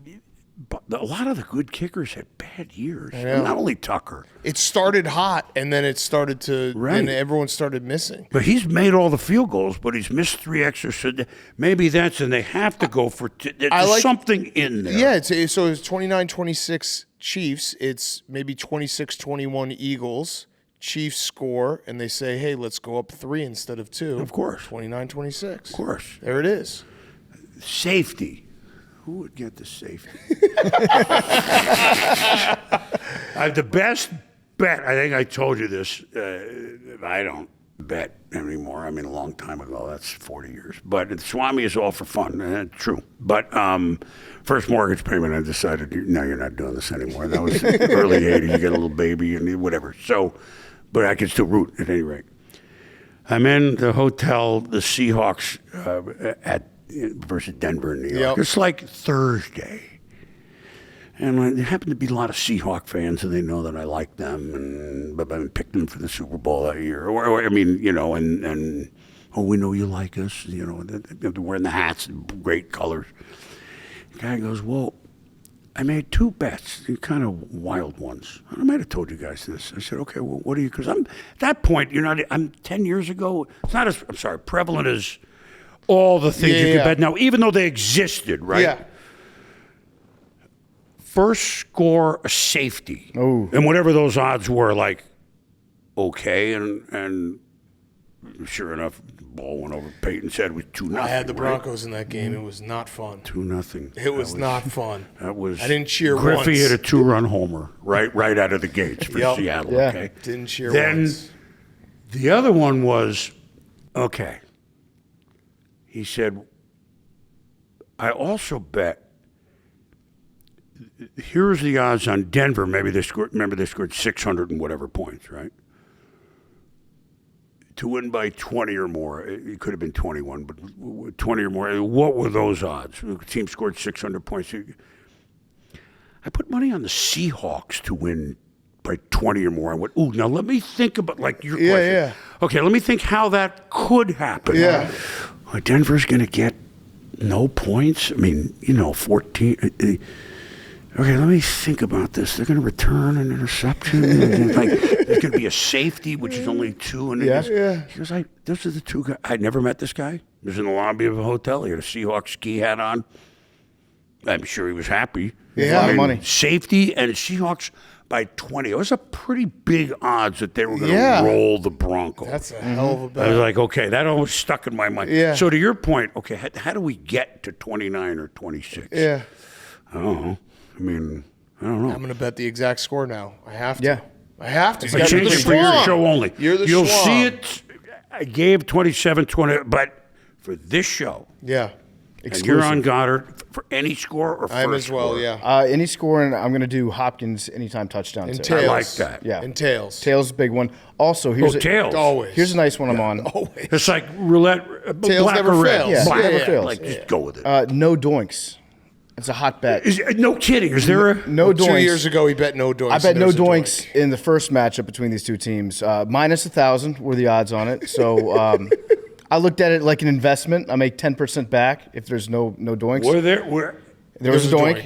Oh, I yeah. thought so. There was a doink. Oh, sure there was. And it was bad, but wow. I'm simply just going to bet more this year on no doinks. The do And theory. it can't happen twice. Yeah, lightning doesn't strike twice. Actually, it does. And they've already, the Chiefs have doinked, yeah, right? Yeah. I mean, so they should be good for no doinks. I would right? hope so. You'd I would think. hope Elliott? Have they might doinked during doink. the season? I don't know what the point you made about Elliott. You know, he's the most accurate field goal kicker in the history of the postseason, and he's the least accurate extra point kicker in I the did history not of the know that. postseason. I think they're 4-0 4-0 when he misses an extra point. So Well, it means they're kicking extra points. yeah, right. See, yeah. that's how you Yeah, read yeah, it. right. Okay, It's a they fun scored stat, a touchdown. Yeah. Yeah. Okay, so I didn't know. Well, not surprising. I mean, I'm not saying he's going to have a bad. We thought Moody, rookie kicker, he's kicking 57-yarders. So no doinks. Is No that the doinks. same thing?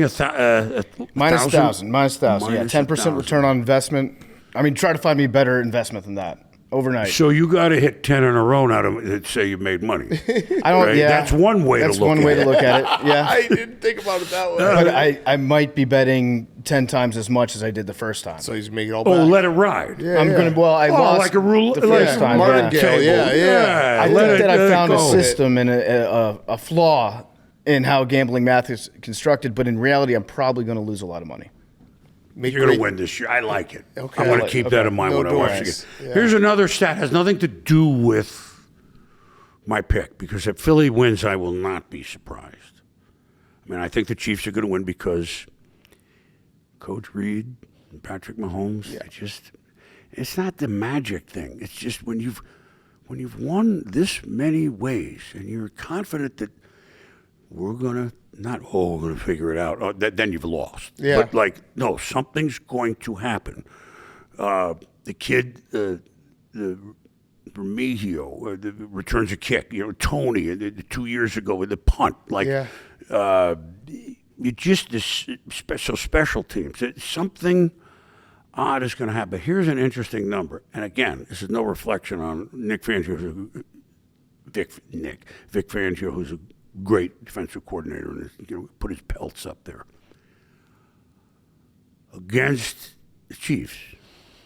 0-9. Yeah. Now 6 were head coach Denver. Yep. They weren't good. And the Miami teams, they Miami weren't great. last year too, and he was brought in as the consultant in the Super Bowl 2 years ago, which I forgot. Oh. He wasn't the coordinator. Again, this is not run because they're 0-9. That's nothing. It's just, by the way, you think he's sick and tired of that? Yeah. So maybe he does dial stuff that he doesn't normally different, dial yeah. at a point in the game that's just the right point. Yeah. One other thought.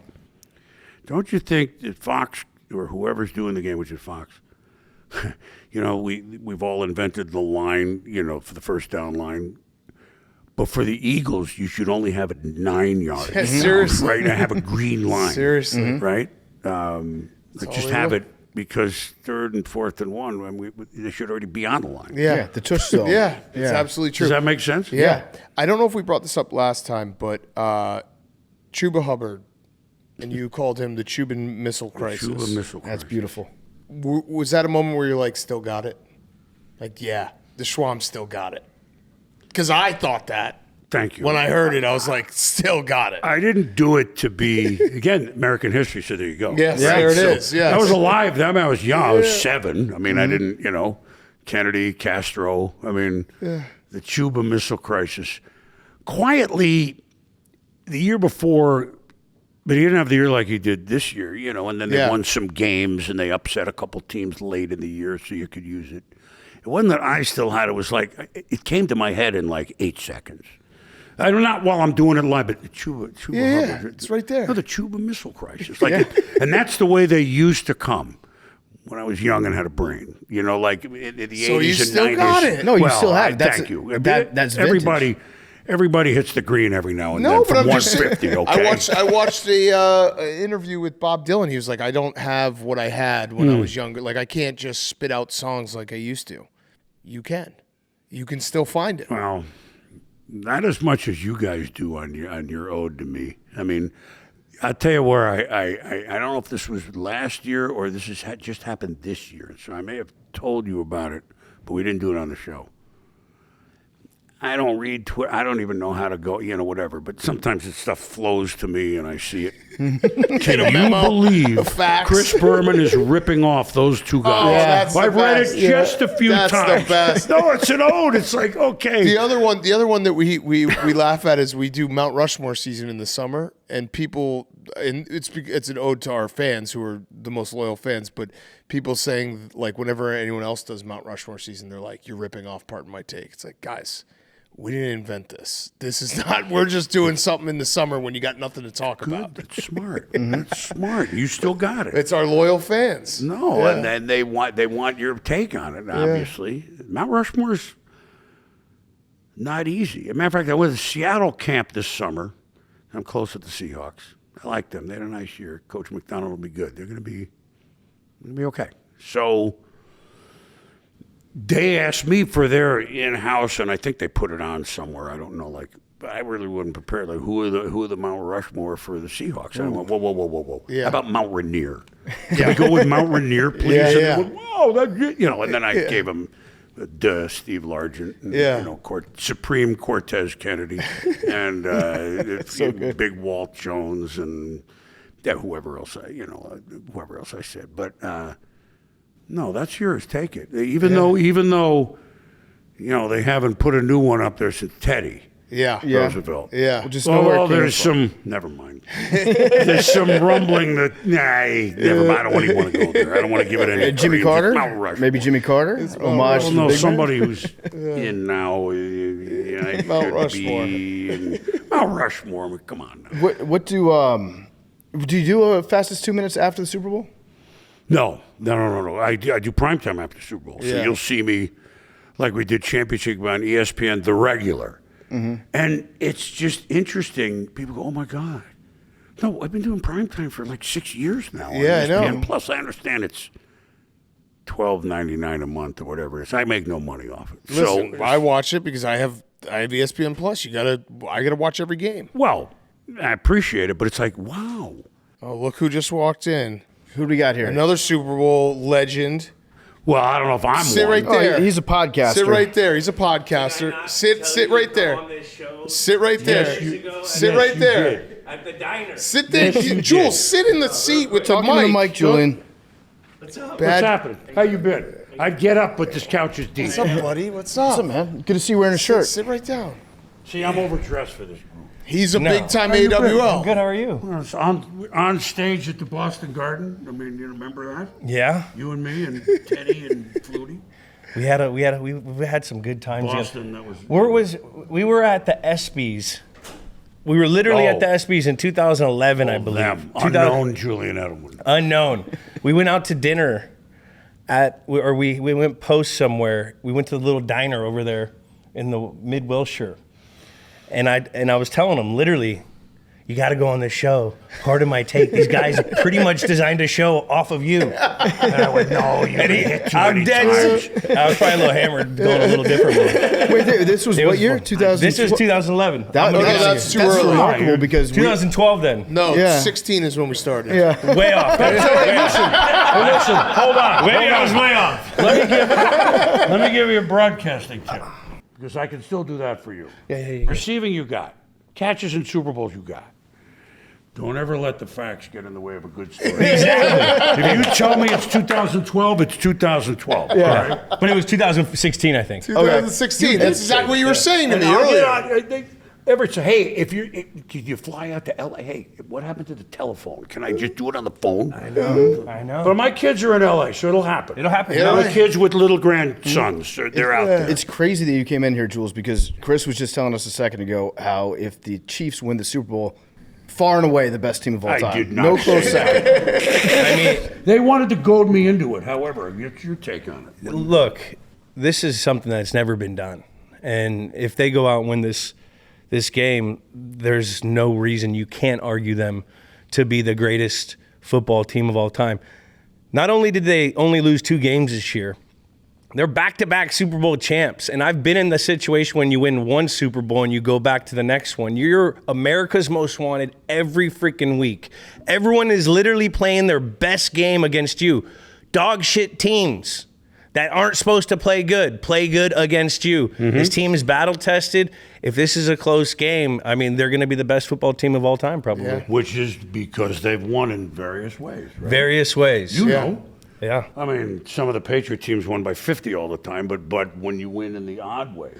It's the odd ways, but they've also won so much where you put yourself in a situation where you're not thinking about stats. You're thinking about, what do we have to do to win this game? What do we have to do to have one more point than this team? The Rolex situation where the time's more important than the ball or the points. All these little situations that we've all heard through the Patriots things and all that. Now, like, you're watching it firsthand with the Kansas City Chiefs, who dominate in all those situations. May not have an electric guy, may not have someone that's going to blow the top off, but they know how to execute when it's a high pressure situation in those situations. It's the AFC Championship game that we just watched with the Bills, where we were sitting in the gambling cave being like, it's 3rd and 9. We're like, oh, are they going to kick a field goal here? Are they going to punt? And then I had to stop myself and be like, what am I talking about? They're going to convert this. I got to go, though. I'm going to do Gruden, guys. I'm sorry. Oh, hell yes. Whoa. He can wait for me. I 1,000%, but I don't want to steal yours. This is you. One thing. So you were still kind of relatively unknown. It was Boston after the marathon thing. Right. Bombing. Awful. Yeah. Awful. And Boston Garden had what Master Square Garden did like after 9/11, and it was and all the great Aerosmith, Steven Tyler, and James Taylor, and Jay Backstreet Boys. New Kids on the Block were there. Yeah, I mean every Buffett even showed. At any John rate, Denver. We did, it was great. I mean, we could go on and on and on. So they had 4 of us, sports, other than to intro. We introduced Carole King and James Taylor. Which was James Taylor, too. So we had, here's where history came in for me. So Julian was up there, Doug Flutie. Right? Flutes, Brewski. Teddy. And I said, okay, they did all the Boston stuff. Where am I going to go? I'm last. And I went back to the Revolutionary War. I said, we didn't fire till we saw the white in their eyes. We didn't. I majored in history down the road in Rhode Island. Remember that? I remember it like Teddy yesterday. was like, oh my God. And I went, Paul Revere, he did one lantern and he was off. John Hancock was buried right down the street. I was all in I was in it. Great You're to a see. media mogul. Yeah, right. I can't believe, I'm not shocked, pal. No way. All day. I just want to say hi. Yeah. You did say it. I say you got to Love go you, check Jules. these guys out. All right, boys. Yeah. All right, I'll see you. See you, Jules. Man, what a fucking year for you. Pretty cool, right? Yeah.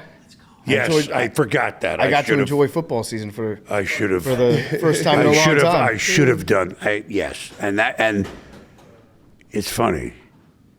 You got an owner, you got a general manager, you got a coach, you got a quarterback, all at the same time. And I haven't had any And of those. then what? Yeah. You saw it. Yeah. And a franchise, it's your team, but a franchise that there's a lot to hang on, but not lately. Right. And it's cool. For football. Somebody asked me, what do you think the best coaching job of all the ones that were available this year? And I said, well, I'm not analyzing what their cap is. I'm not analyzing the draft numbers, so there might be different answers. But if similar to yours, if you can hit in Chicago, if you can hit, you guys know, if you can hit, now that's a big hit. I mean, that's every team in the division won 11 games. I know. But if you can hit there. So Washington was if you can hit.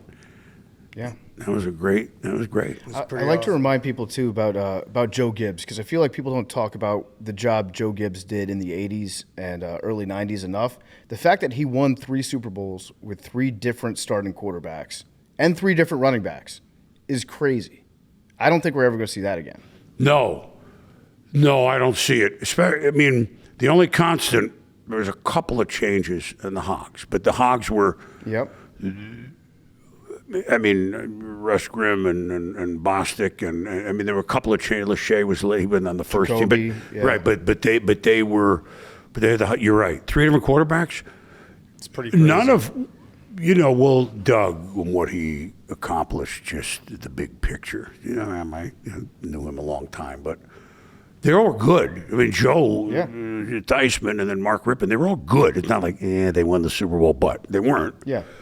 But they're not Hall of Fame. Doug could be for reasons why it's obvious, right? Yeah. But Joe Gibbs is great. Yeah. I mean, a great coach, and well, in this case, different quarterbacks. But you got one now. I mean, this kid. so. You know when I knew you had one? Actually, Dan Quinn and I have known each other a long time. I don't want to misrepresent that I talk to him all the time, but when we talk a while. And I said, your first game of the year, you got beat at Tampa, right? Was that the first game?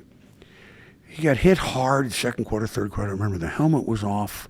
He got hit hard, like welcome to the NFL type of hit.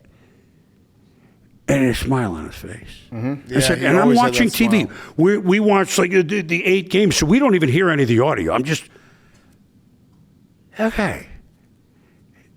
He loves this. Not loves getting hit hard, but he loves this. Yeah. That was Dan goes, I remember that pretty clearly. That's the guy we saw in August. That's the guy we saw, in minicamp and, whenever he signed in June or whatever. And you got somebody now. It's fun. Isn't it fun? The only thing you miss is the stands that used to move on RFK. Right. So I think we got that land back. I think we're going to develop that RFK2. RFK Jr. is what some people are calling it. No, don't do that. Jay's not going to be taking many shots. And then everybody will have different health, But no, I think they're going to get that land back. And ideally, it would be cool if there was a section of the stadium that was like on hydraulics. Yeah, like a roller coaster. That could bounce if you jumped on it. Like, hey, you're going into the springy part of the stadium. Here's your waiver to sign. Make that thing shake again.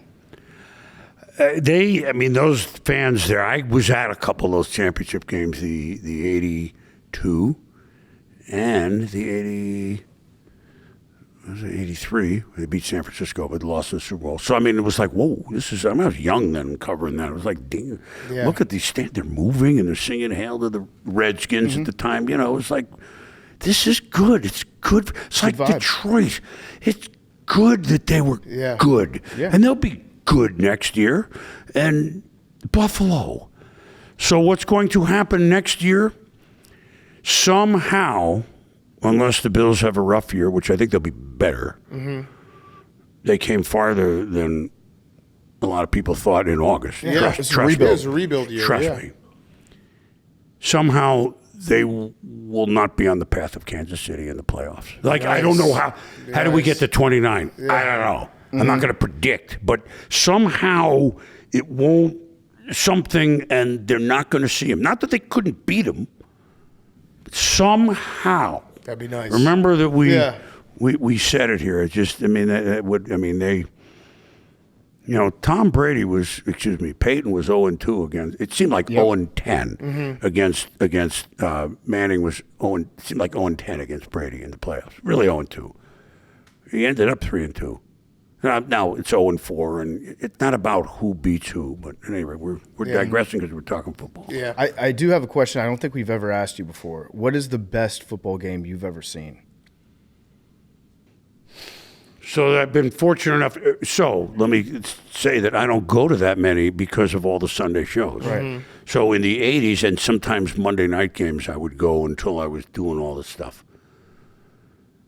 So I'm at all the Super Bowls, so we could pick any of like 10, right? So you want to eliminate them for a moment while I do this? Sure. I was at the Monday night game that Marino beat the 85 Bears. Oh, because they were 12-0, and they were the Bears. And one year they were the Bears. Ditka and McMahon, and I don't have to tell you. They're just... I'll tell you my story from that game. So I did the show Sunday. That's like, again, we're doing football. We're not in a coal mine, right? But, you go in the building about 7 and you leave at 12:30 at night, and you go home and then take a 6 o'clock plane to go to Miami because you're going to see the game of the year. I think it's still the highest rated Monday night game of all time because the ratings were different then anyway, right? And it's in the Orange Bowl, which, say what you want, rickety, it's the Orange Bowl. Yep. Okay? And I go up to do my pregame interviews, including Coach Shula. He always gave me one. Not sure why, but he did. Like at 6:05 on SportsCenter, he would be there. And I get up something to eat, then came back down. And I'm about 15 minutes before the game. They started at 9 o'clock Eastern then, so it was late. But, you come down, it's under the Orange Bowl. It's like a light, like a carpenter's light, like hanging like a single light bulb as you walk under the stairs. Like, are you kidding me? This is the Orange. And then you go out. And there's the palm trees. It's early December, and you've come from Connecticut. It's nice, and there are the Bears over there. But I come out on the Dolphins' side, and to me, Shula's jaw was out a little farther at 8:45, and I look down the bench. I come out, and I see Larry Zonka, I see Jim Kick, I see Paul Warfield, I see all these guys are friends of mine. I see Larry Little. And a couple others. Nick, I'm sure, was there, Bonacani. And I went, oh, okay. Oh, I see what this is. Mm-hmm. They're all here. Mm-hmm. All those guys from the 72 Dolphins. The Bears are not winning this game. Mm-hmm. I don't know how that's going to go. And they didn't. And that was really Marino's finest hour because he never went to this other than the Super Bowl that they lost to Montana. The other one I'll give because it might bring us back to this. I know you want to run out, and you got other people, but it brings us to New Orleans. The game that reopened after Katrina here. Mm-hmm. So they hadn't played in a year and a half, right? Katrina was a staging area for the homeless. I mean, they had 10,000 cots or whatever the number is. I may have my facts wrong. And then they didn't even open for like 3 games. So it was like late September was their first game. It's a Monday night game, which we had that year in 06. It was Atlanta. And it was unbelievable. People were hugging and crying in the stands like, you made it. Like, season tickets, you're friends with them, but you don't even know where they live. Like, you don't know, hey, did you make it? You don't know their phone number. You're like a family at these games. And we came out to everybody, and I was the last one. Steve Young was on the set, Tommy, et cetera. And they came to me, and you could just feel it. And what it meant to these people here in New Orleans. I'm tearing because sports still does that to me. It was incredible, And I looked in the camera, and I said, the 78 Steelers would not win here tonight. No way. You can look that up. And then Steve Gleason, and we know his story. And he's topical this week. He's still doing charity events, he and his wife, Michelle. And I'm going to go to one tomorrow. And he blocked the kick. I've never heard any place so loud. I mean, are you kidding me? And that's New Orleans. That. It reminds us of what a team can be to a community. It was a September game. So true. It was those two as regular season. Super Bowl we could debate for a whole show, and I wouldn't want to just throw a couple just out say the because catch. You can just say the catch. You were there. I didn't get there yet. Yeah, I was going regular season. Those are the 2 regular season games. Can we go with Kleenex? I'm tearing on that too. I mean, it is. I mean, it really the catch is. would be. It kind of was at the beginning of my career. And as it turned out, the beginning of my association with the 49ers, which that was one of the most, that and the Bills. The Niners of the 80s and the Bills of the 90s. I didn't get into it to be a jock sniffer, trust me. But I was their age. I picked them every week. I was doing the 2:30 in the morning show, which is 11:30 out there. I went to cover the championship game. Little Chris Berman, I'm 20, whatever, 6, 7 years old, whatever. And one of the veterans, Charlie Young, said, oh, you're the Swami, right? Yeah. You've been picking us every week, right? Yeah. I'll have everybody lined up for you. He had 11 players lined up to do an interview. From Joe Montana to, Jack Reynolds was a middle linebacker then. It was So yeah, I was getting there. I was kind of eliminating the playoffs. So you're gonna give me a tissue. I need it. I'm And happy. I cry at the Lion No, King. no. This is the Gleason one is fantastic. Because And by the way, Dwight died of ALS. Yeah, ALS. I didn't mean to My jump in on mother-in-law you. passed away from I'm ALS. sorry. So it's a horrific disease. But the point of the Saints one, which I love, is just you're right. What sports mean for a city and a community, you can't get it anywhere else. That's why we love this game. That's why we watch this game. It's beautiful. Yeah. And the city's been through a lot. They still, Katrina, it's still, you can see the effects still. And, but they know how to throw a party. I mean, they even moved Mardi Gras kind of, sort of a week, right? Yeah. Like kind of, sort of. I don't know it's how like that a works 3-week with party. calendar. Yeah. Well, Schwam, you're the best. Yep. Oh. This is our favorite. I'm so happy this become a tradition. Next year we got to do it again. Next year will be 4, I believe, in a row. 5, I think. 5. We 2 in Connecticut. Right, 5. 1 in your place. Yeah. I love the cookbook too. Yep. Yeah. Donnie's Chef cookbook. Donnie, right? So this is year 4. It's seriously something we look In forward San to. Francisco. I mean, now Yeah. that's a home game. Yeah, that's So- maybe we'll go to House of Prime Rib. Well, we could go anywhere. We could go to the Buena Vista where they invented the Irish coffee. Okay. Now you talk about important. The Inventions, light yeah. bulb was one Yes. thing. Wait, so they okay, invented- but the Irish coffee is another thing, right? They didn't invent that in Ireland? Huh? The Irish coffee? Yeah. Well, at least in our look, they claim they invented it. Like That's smart, yeah. Louis Lunch in New Haven claims they invented the hamburger, and we're going with it. Okay. Yeah. So, listen, I'm proud of what you guys have stood for. I don't want to come and blow smoke, but you know that I mean, this is not. You guys love football. That's 80% of the battle before you even open up your mouth on any of your shows. You know pro football. That's another. Now I'm Yogi. I'm going to run out of the percentages. That 90% of the game is mental. The other half is physical. So, but you love pro football. You know pro football, and you're inquisitive about pro football. But you have opinions that are, okay. I get how you got there. Even if I disagree, and that's hard to convince people that's what you're about until they listen all the time. Yeah. We love you. Greatest to ever do it. Yeah, and we really hope you understand how much you mean to us Wow. and how much this means to us because kind. we've done a lot of stuff. We've been doing the show for 9 years, and there's a lot of pinch me things, but I think this is at the top of the list of hey, every year we get to sit down with the Schwam right before the Super Bowl. It's awesome. I wouldn't miss it for the world Yes. because it Le Grand Chat et Le Raconteur. And we're New Orleans, so we can speak a little French. We got a little French. Yeah, I think Jameis asked us the other day, or somebody that we had on the show was like, "What's the coolest thing that you guys get to do?" And I was like, "You know what is like the most surreal moment that I think I've ever had? Maybe the happiest that I've had related to the show." When you texted me and Big Cat at the start of football season this year, when I woke up in the morning to a text from Chris Berman wishing me a happy football season. Yeah. I was like, well, I think I'm dead, and I think that this is a simulation or something, what it but I'm meant? happy with it. I finally learned 21st century technology. That's what it You meant. text 2 people at the same time. Text, but only because you guys had texted me together. I we wouldn't know started how it. to actually do that. Damn, I'm not texting each one of these freaking guys. no. Like, that's too much work. It's 7:30 Eastern. That's why you exactly. woke up. Yeah. Go to sleep. Yeah. Thanks so much, I'm Schwab. glad you made time for me. Yes. We've had all different locales. Yeah, I know. Standing invite.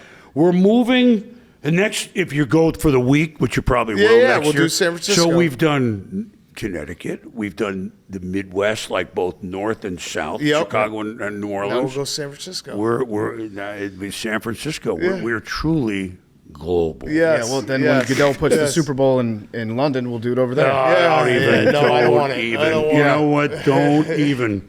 I'm going to agree. put something out there because this show can maybe help. So these international games, which are fine, whatever. I said it on the air, so it's not. And I don't know when they're scheduled yet, but Veterans Day weekend, they played in Germany. Yeah. 2 years in a row. Yeah. This year it's in the Olympic Stadium, which. Do some know research what on the- that. You know Yeah. what the back, Yeah. right, like NFL, do me a favor. Any other week, Germany's great. They're a great ally. Has nothing to do with it. Not Veterans Day weekend. Yeah. Before you make the schedule, listen to Pardon My Take. Yes. Because I He said does. it. Goodell I listens. said it on Fastest 3 Minutes that night. Yeah, I know. I remember went, that. Veterans Day in Germany. Can't misquote me, but you know what I meant. Yeah. Right. Like, don't do it. Yeah. Play any other week. I'm good. Yeah. Bratwurst for everybody. Yeah. You know? Yeah. Oktoberfest. Yeah, sure. I mean, there's plenty of things That's the we one. could do. Oh, that's the one day. Wiener Schnitzel, they're free. You Yeah. know, but not then. Veterans Day. Yeah. I don't know. You would think I could get that done by speaking on ESPN. This is how I We think got of it your done. show. We're gonna get it done. I think of how your show. Yep. All right. Thanks so much, All right, guys. Sean. Appreciate it. Okay, Fyre Fest is brought to you by Morgan & Morgan. There's a reason why coffee is the first thing people reach for in the morning, just like there's a reason why Morgan & Morgan is America's largest injury law firm. For over 35 years, Morgan & Morgan has been fighting for the people just like you and I. They have over 100 offices and more than 1,000 lawyers nationwide. When hiring Morgan & Morgan, it's like hiring an army that has your back. If you're injured by the negligence of another, you deserve to be paid. When you hire the wrong law firm, you may be beat before you start. All law firms are not the same. If you're ever injured, you can check out Morgan & Morgan. Their fee is free unless they win. For more information, go to forthepeople.com/PMT or dial pound 529 from your cell phone. That's FOR thepeople.com/PMT or pound 529 from your cell. Okay, boys, wrapping up Super Bowl week, Fyre Fest. Henry, Danny, what's your Fyre Fest? my Fyre Fest. We've been talking a lot about getting older and some thoughts and stuff. And yeah, I've gotten older. Are you golfing today? No, That's what I asked him earlier. He's like, dress for the job you want, not the job you have. You have golf today. I don't have golf. This is a golf outfit. That's a golf outfit. They're sweatpants. Hey, question. What does your shirt say? A polo shirt. Tailor made. Kith. Okay. You're golfing today. It's golf fine. shirt. It's fine. Can a guy not wear polo? Where are you playing? I'm not playing. Did you bring your sticks? No. What track you at today? No. I got invited to play. I just said no. I got to work. Wow. That's progress. Yeah. But anyway, back to my Fyre Fest. I have just come to the realization in the past year, specifically the last few months, that I may have some irrational confidence about my athletic ability. No. And I may not be the athlete that I am in my head. Mm-hmm. Last night we did a skills challenge, and I was quarterback. That's our sound guy. Shout out Ian. Last night we He's did been wearing a train conductor hat all week. Yeah, he's going to have our actual Anley Super Bowl tradition to get our sound guy on the mic. Yeah. The train conductor hat is wild. It is. You walk in the I room, like you're it. like, am I at a Diddy party? Yeah, I kind of like it. It's just like something different. But I got tasked with being the quarterback. I had to throw to different quarterbacks. I put my hand up. I said I can be QB, which is where the So irrational you tasked confidence. yourself with being quarterback. Well, we were talking about, there was 5 different positions. Our coach, our leader, was assigned with putting people in different spots. And I said, whatever you need, coach. And then I said, I can throw. I said, I can throw. I thought that I could, again, You in stepped my up head, to I was throw. like, I'm an athlete. I can do anything. I'm great at everything. Need me to be a quarterback? I can be a quarterback. Easy. But you can't. That's literally my Fyre Fest. Yeah. I can't. I'm not. So would you say that if I'm you, not a God-gifted natural athlete. If you were a coach and you had one of your players be like stepping up, being like, I can be the QB. I mean, the coach has to be like, hey, that guy wants the ball. Like, let's give him a shot. Not, hey, that guy doesn't know how to throw. Yeah, no, I'm no blame. I'm putting all the hand up. Hank's been consistent about that. Yeah. Sounds like it's just all blame on yourself. Yeah, blame on myself, and going back to the dunking thing is kind of the same thing. Like I just maybe I've started to accept the fact that maybe not the jury is not out yet. On the dunking? Just in general athletic ability. Maybe. Okay. I may not be as God-gifted, athletic, genetic freak as I thought I was. You got a hole in one in like 3 swings the other day. Mm-hmm. True, 5, but yeah. 3 for 57 on throws. Was Yeah, the stat that was floating it around? was windy. The balls were wet. But yeah, it was all on me. No excuses. How big are your hands? I got Pedro Martinez fingers. Tiny hands? No. Mm-hmm. Somebody said you had tiny hands. Yeah, you did. I didn't say that. So next time we get in a situation like that, Do it. Do it. Uh-oh. No, Hank, Oh, was no, going he's up. got you beat. Well, Yeah. he's also like 3 How inches many taller inches? than me. Yeah. So next time we are forced into a situation like this, and it's like, hey, can you throw a football? What will your answer be? I say whatever you need me to do. Okay. So I guess that is different than what you said on Wednesday night when you said, I can quarterback. Yeah, I said I can quarterback, I can jump, I can run, I probably couldn't do any of those things. No, actually, I think the only thing you volunteered for was quarterback. If that's how you remember it, then now. Well, no, I have the video.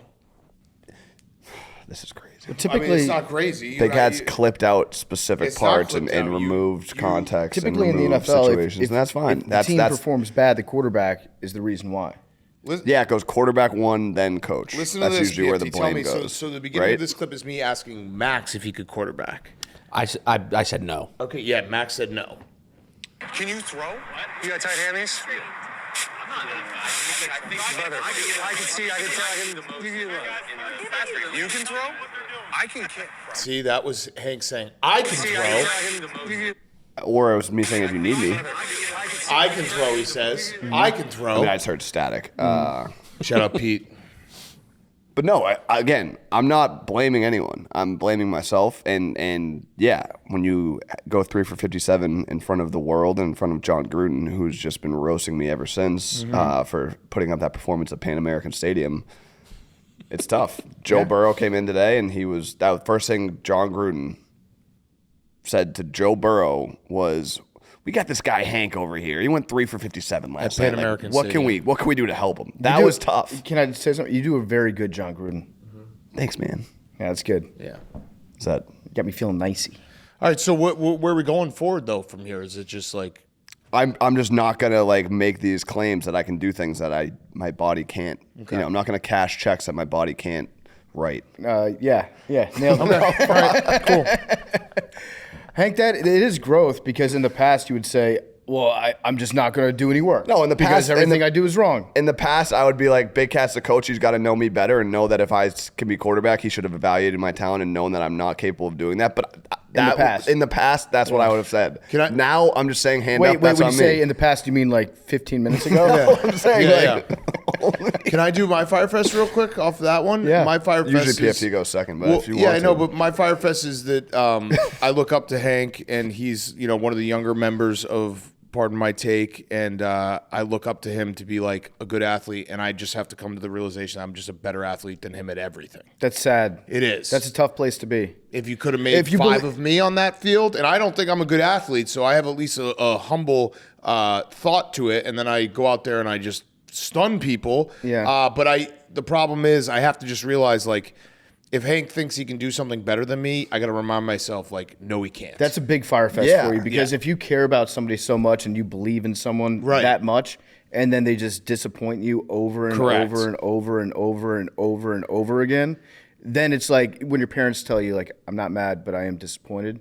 That's the worst punishment of all. Yeah, you know what? And I'll be the bigger man here. It's like coaching, that's where it's hand up. Hank just sucks at all sports, and I'm better than him at it. Like, hand up.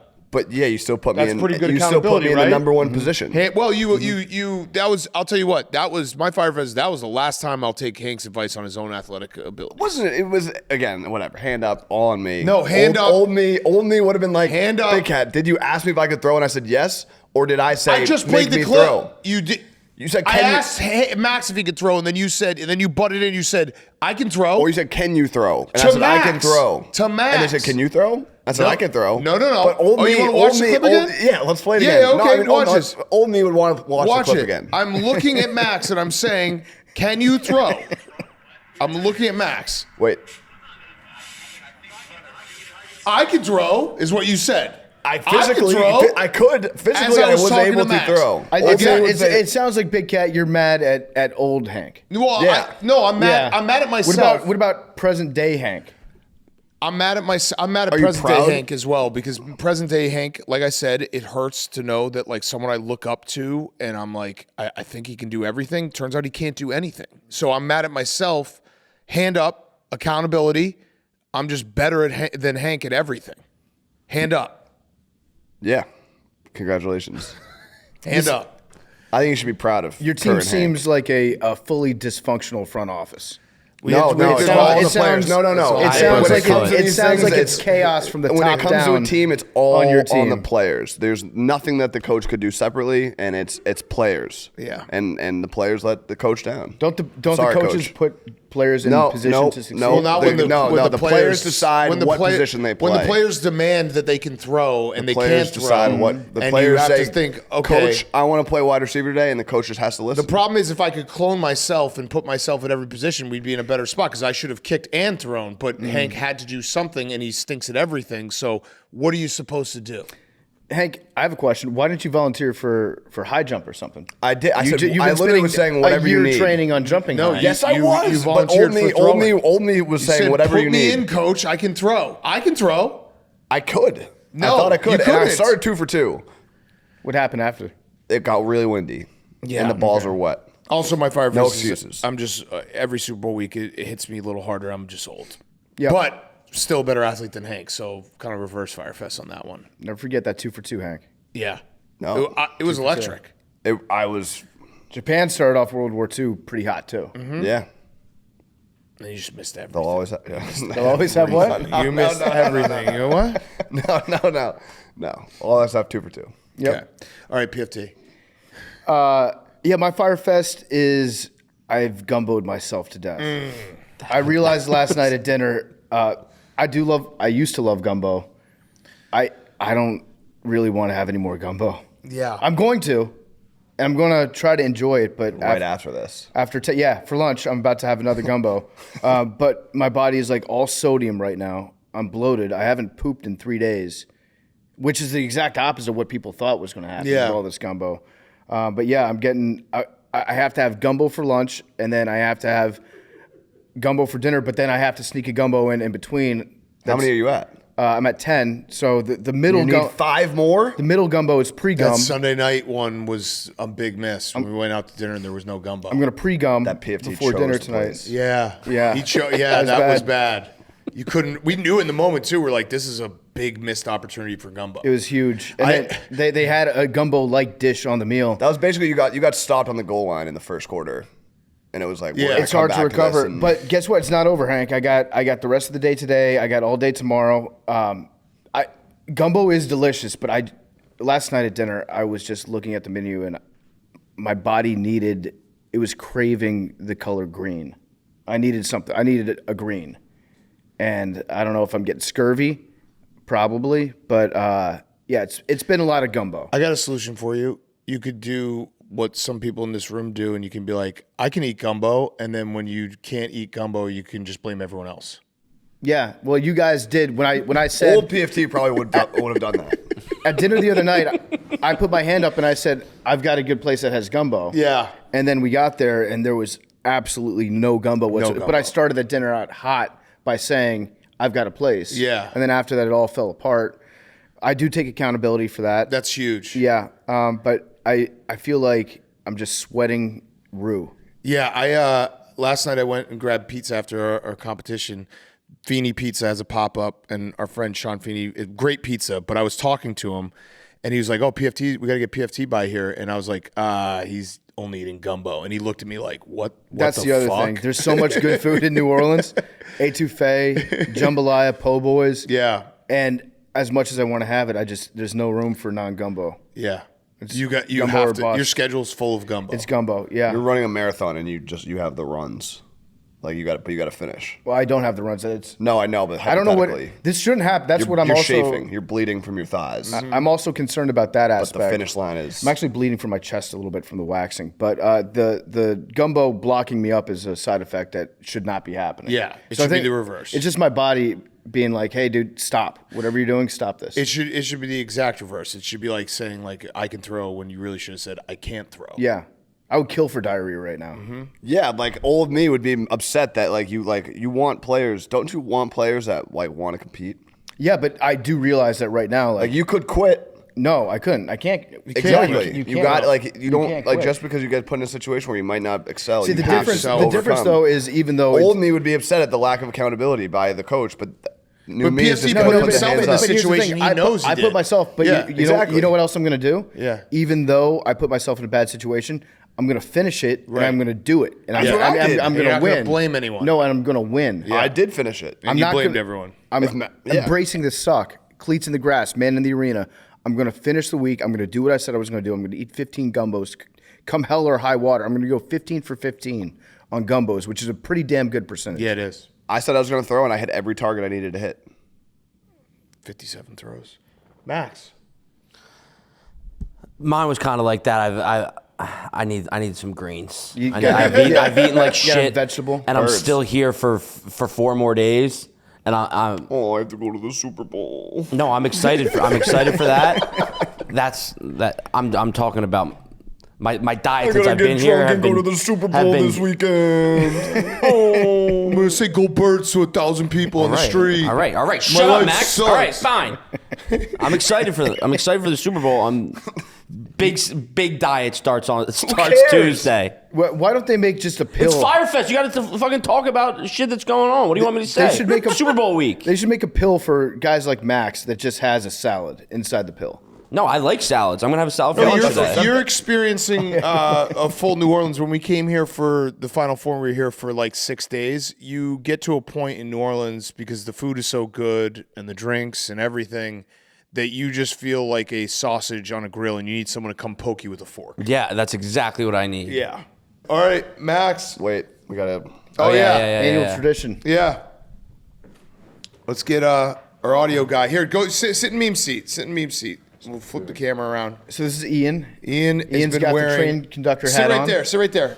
You sit right there. At the desk? Yeah, there you go. I think I'm sit there. Oh, okay. Yeah. All right, come sit in here. Sit here.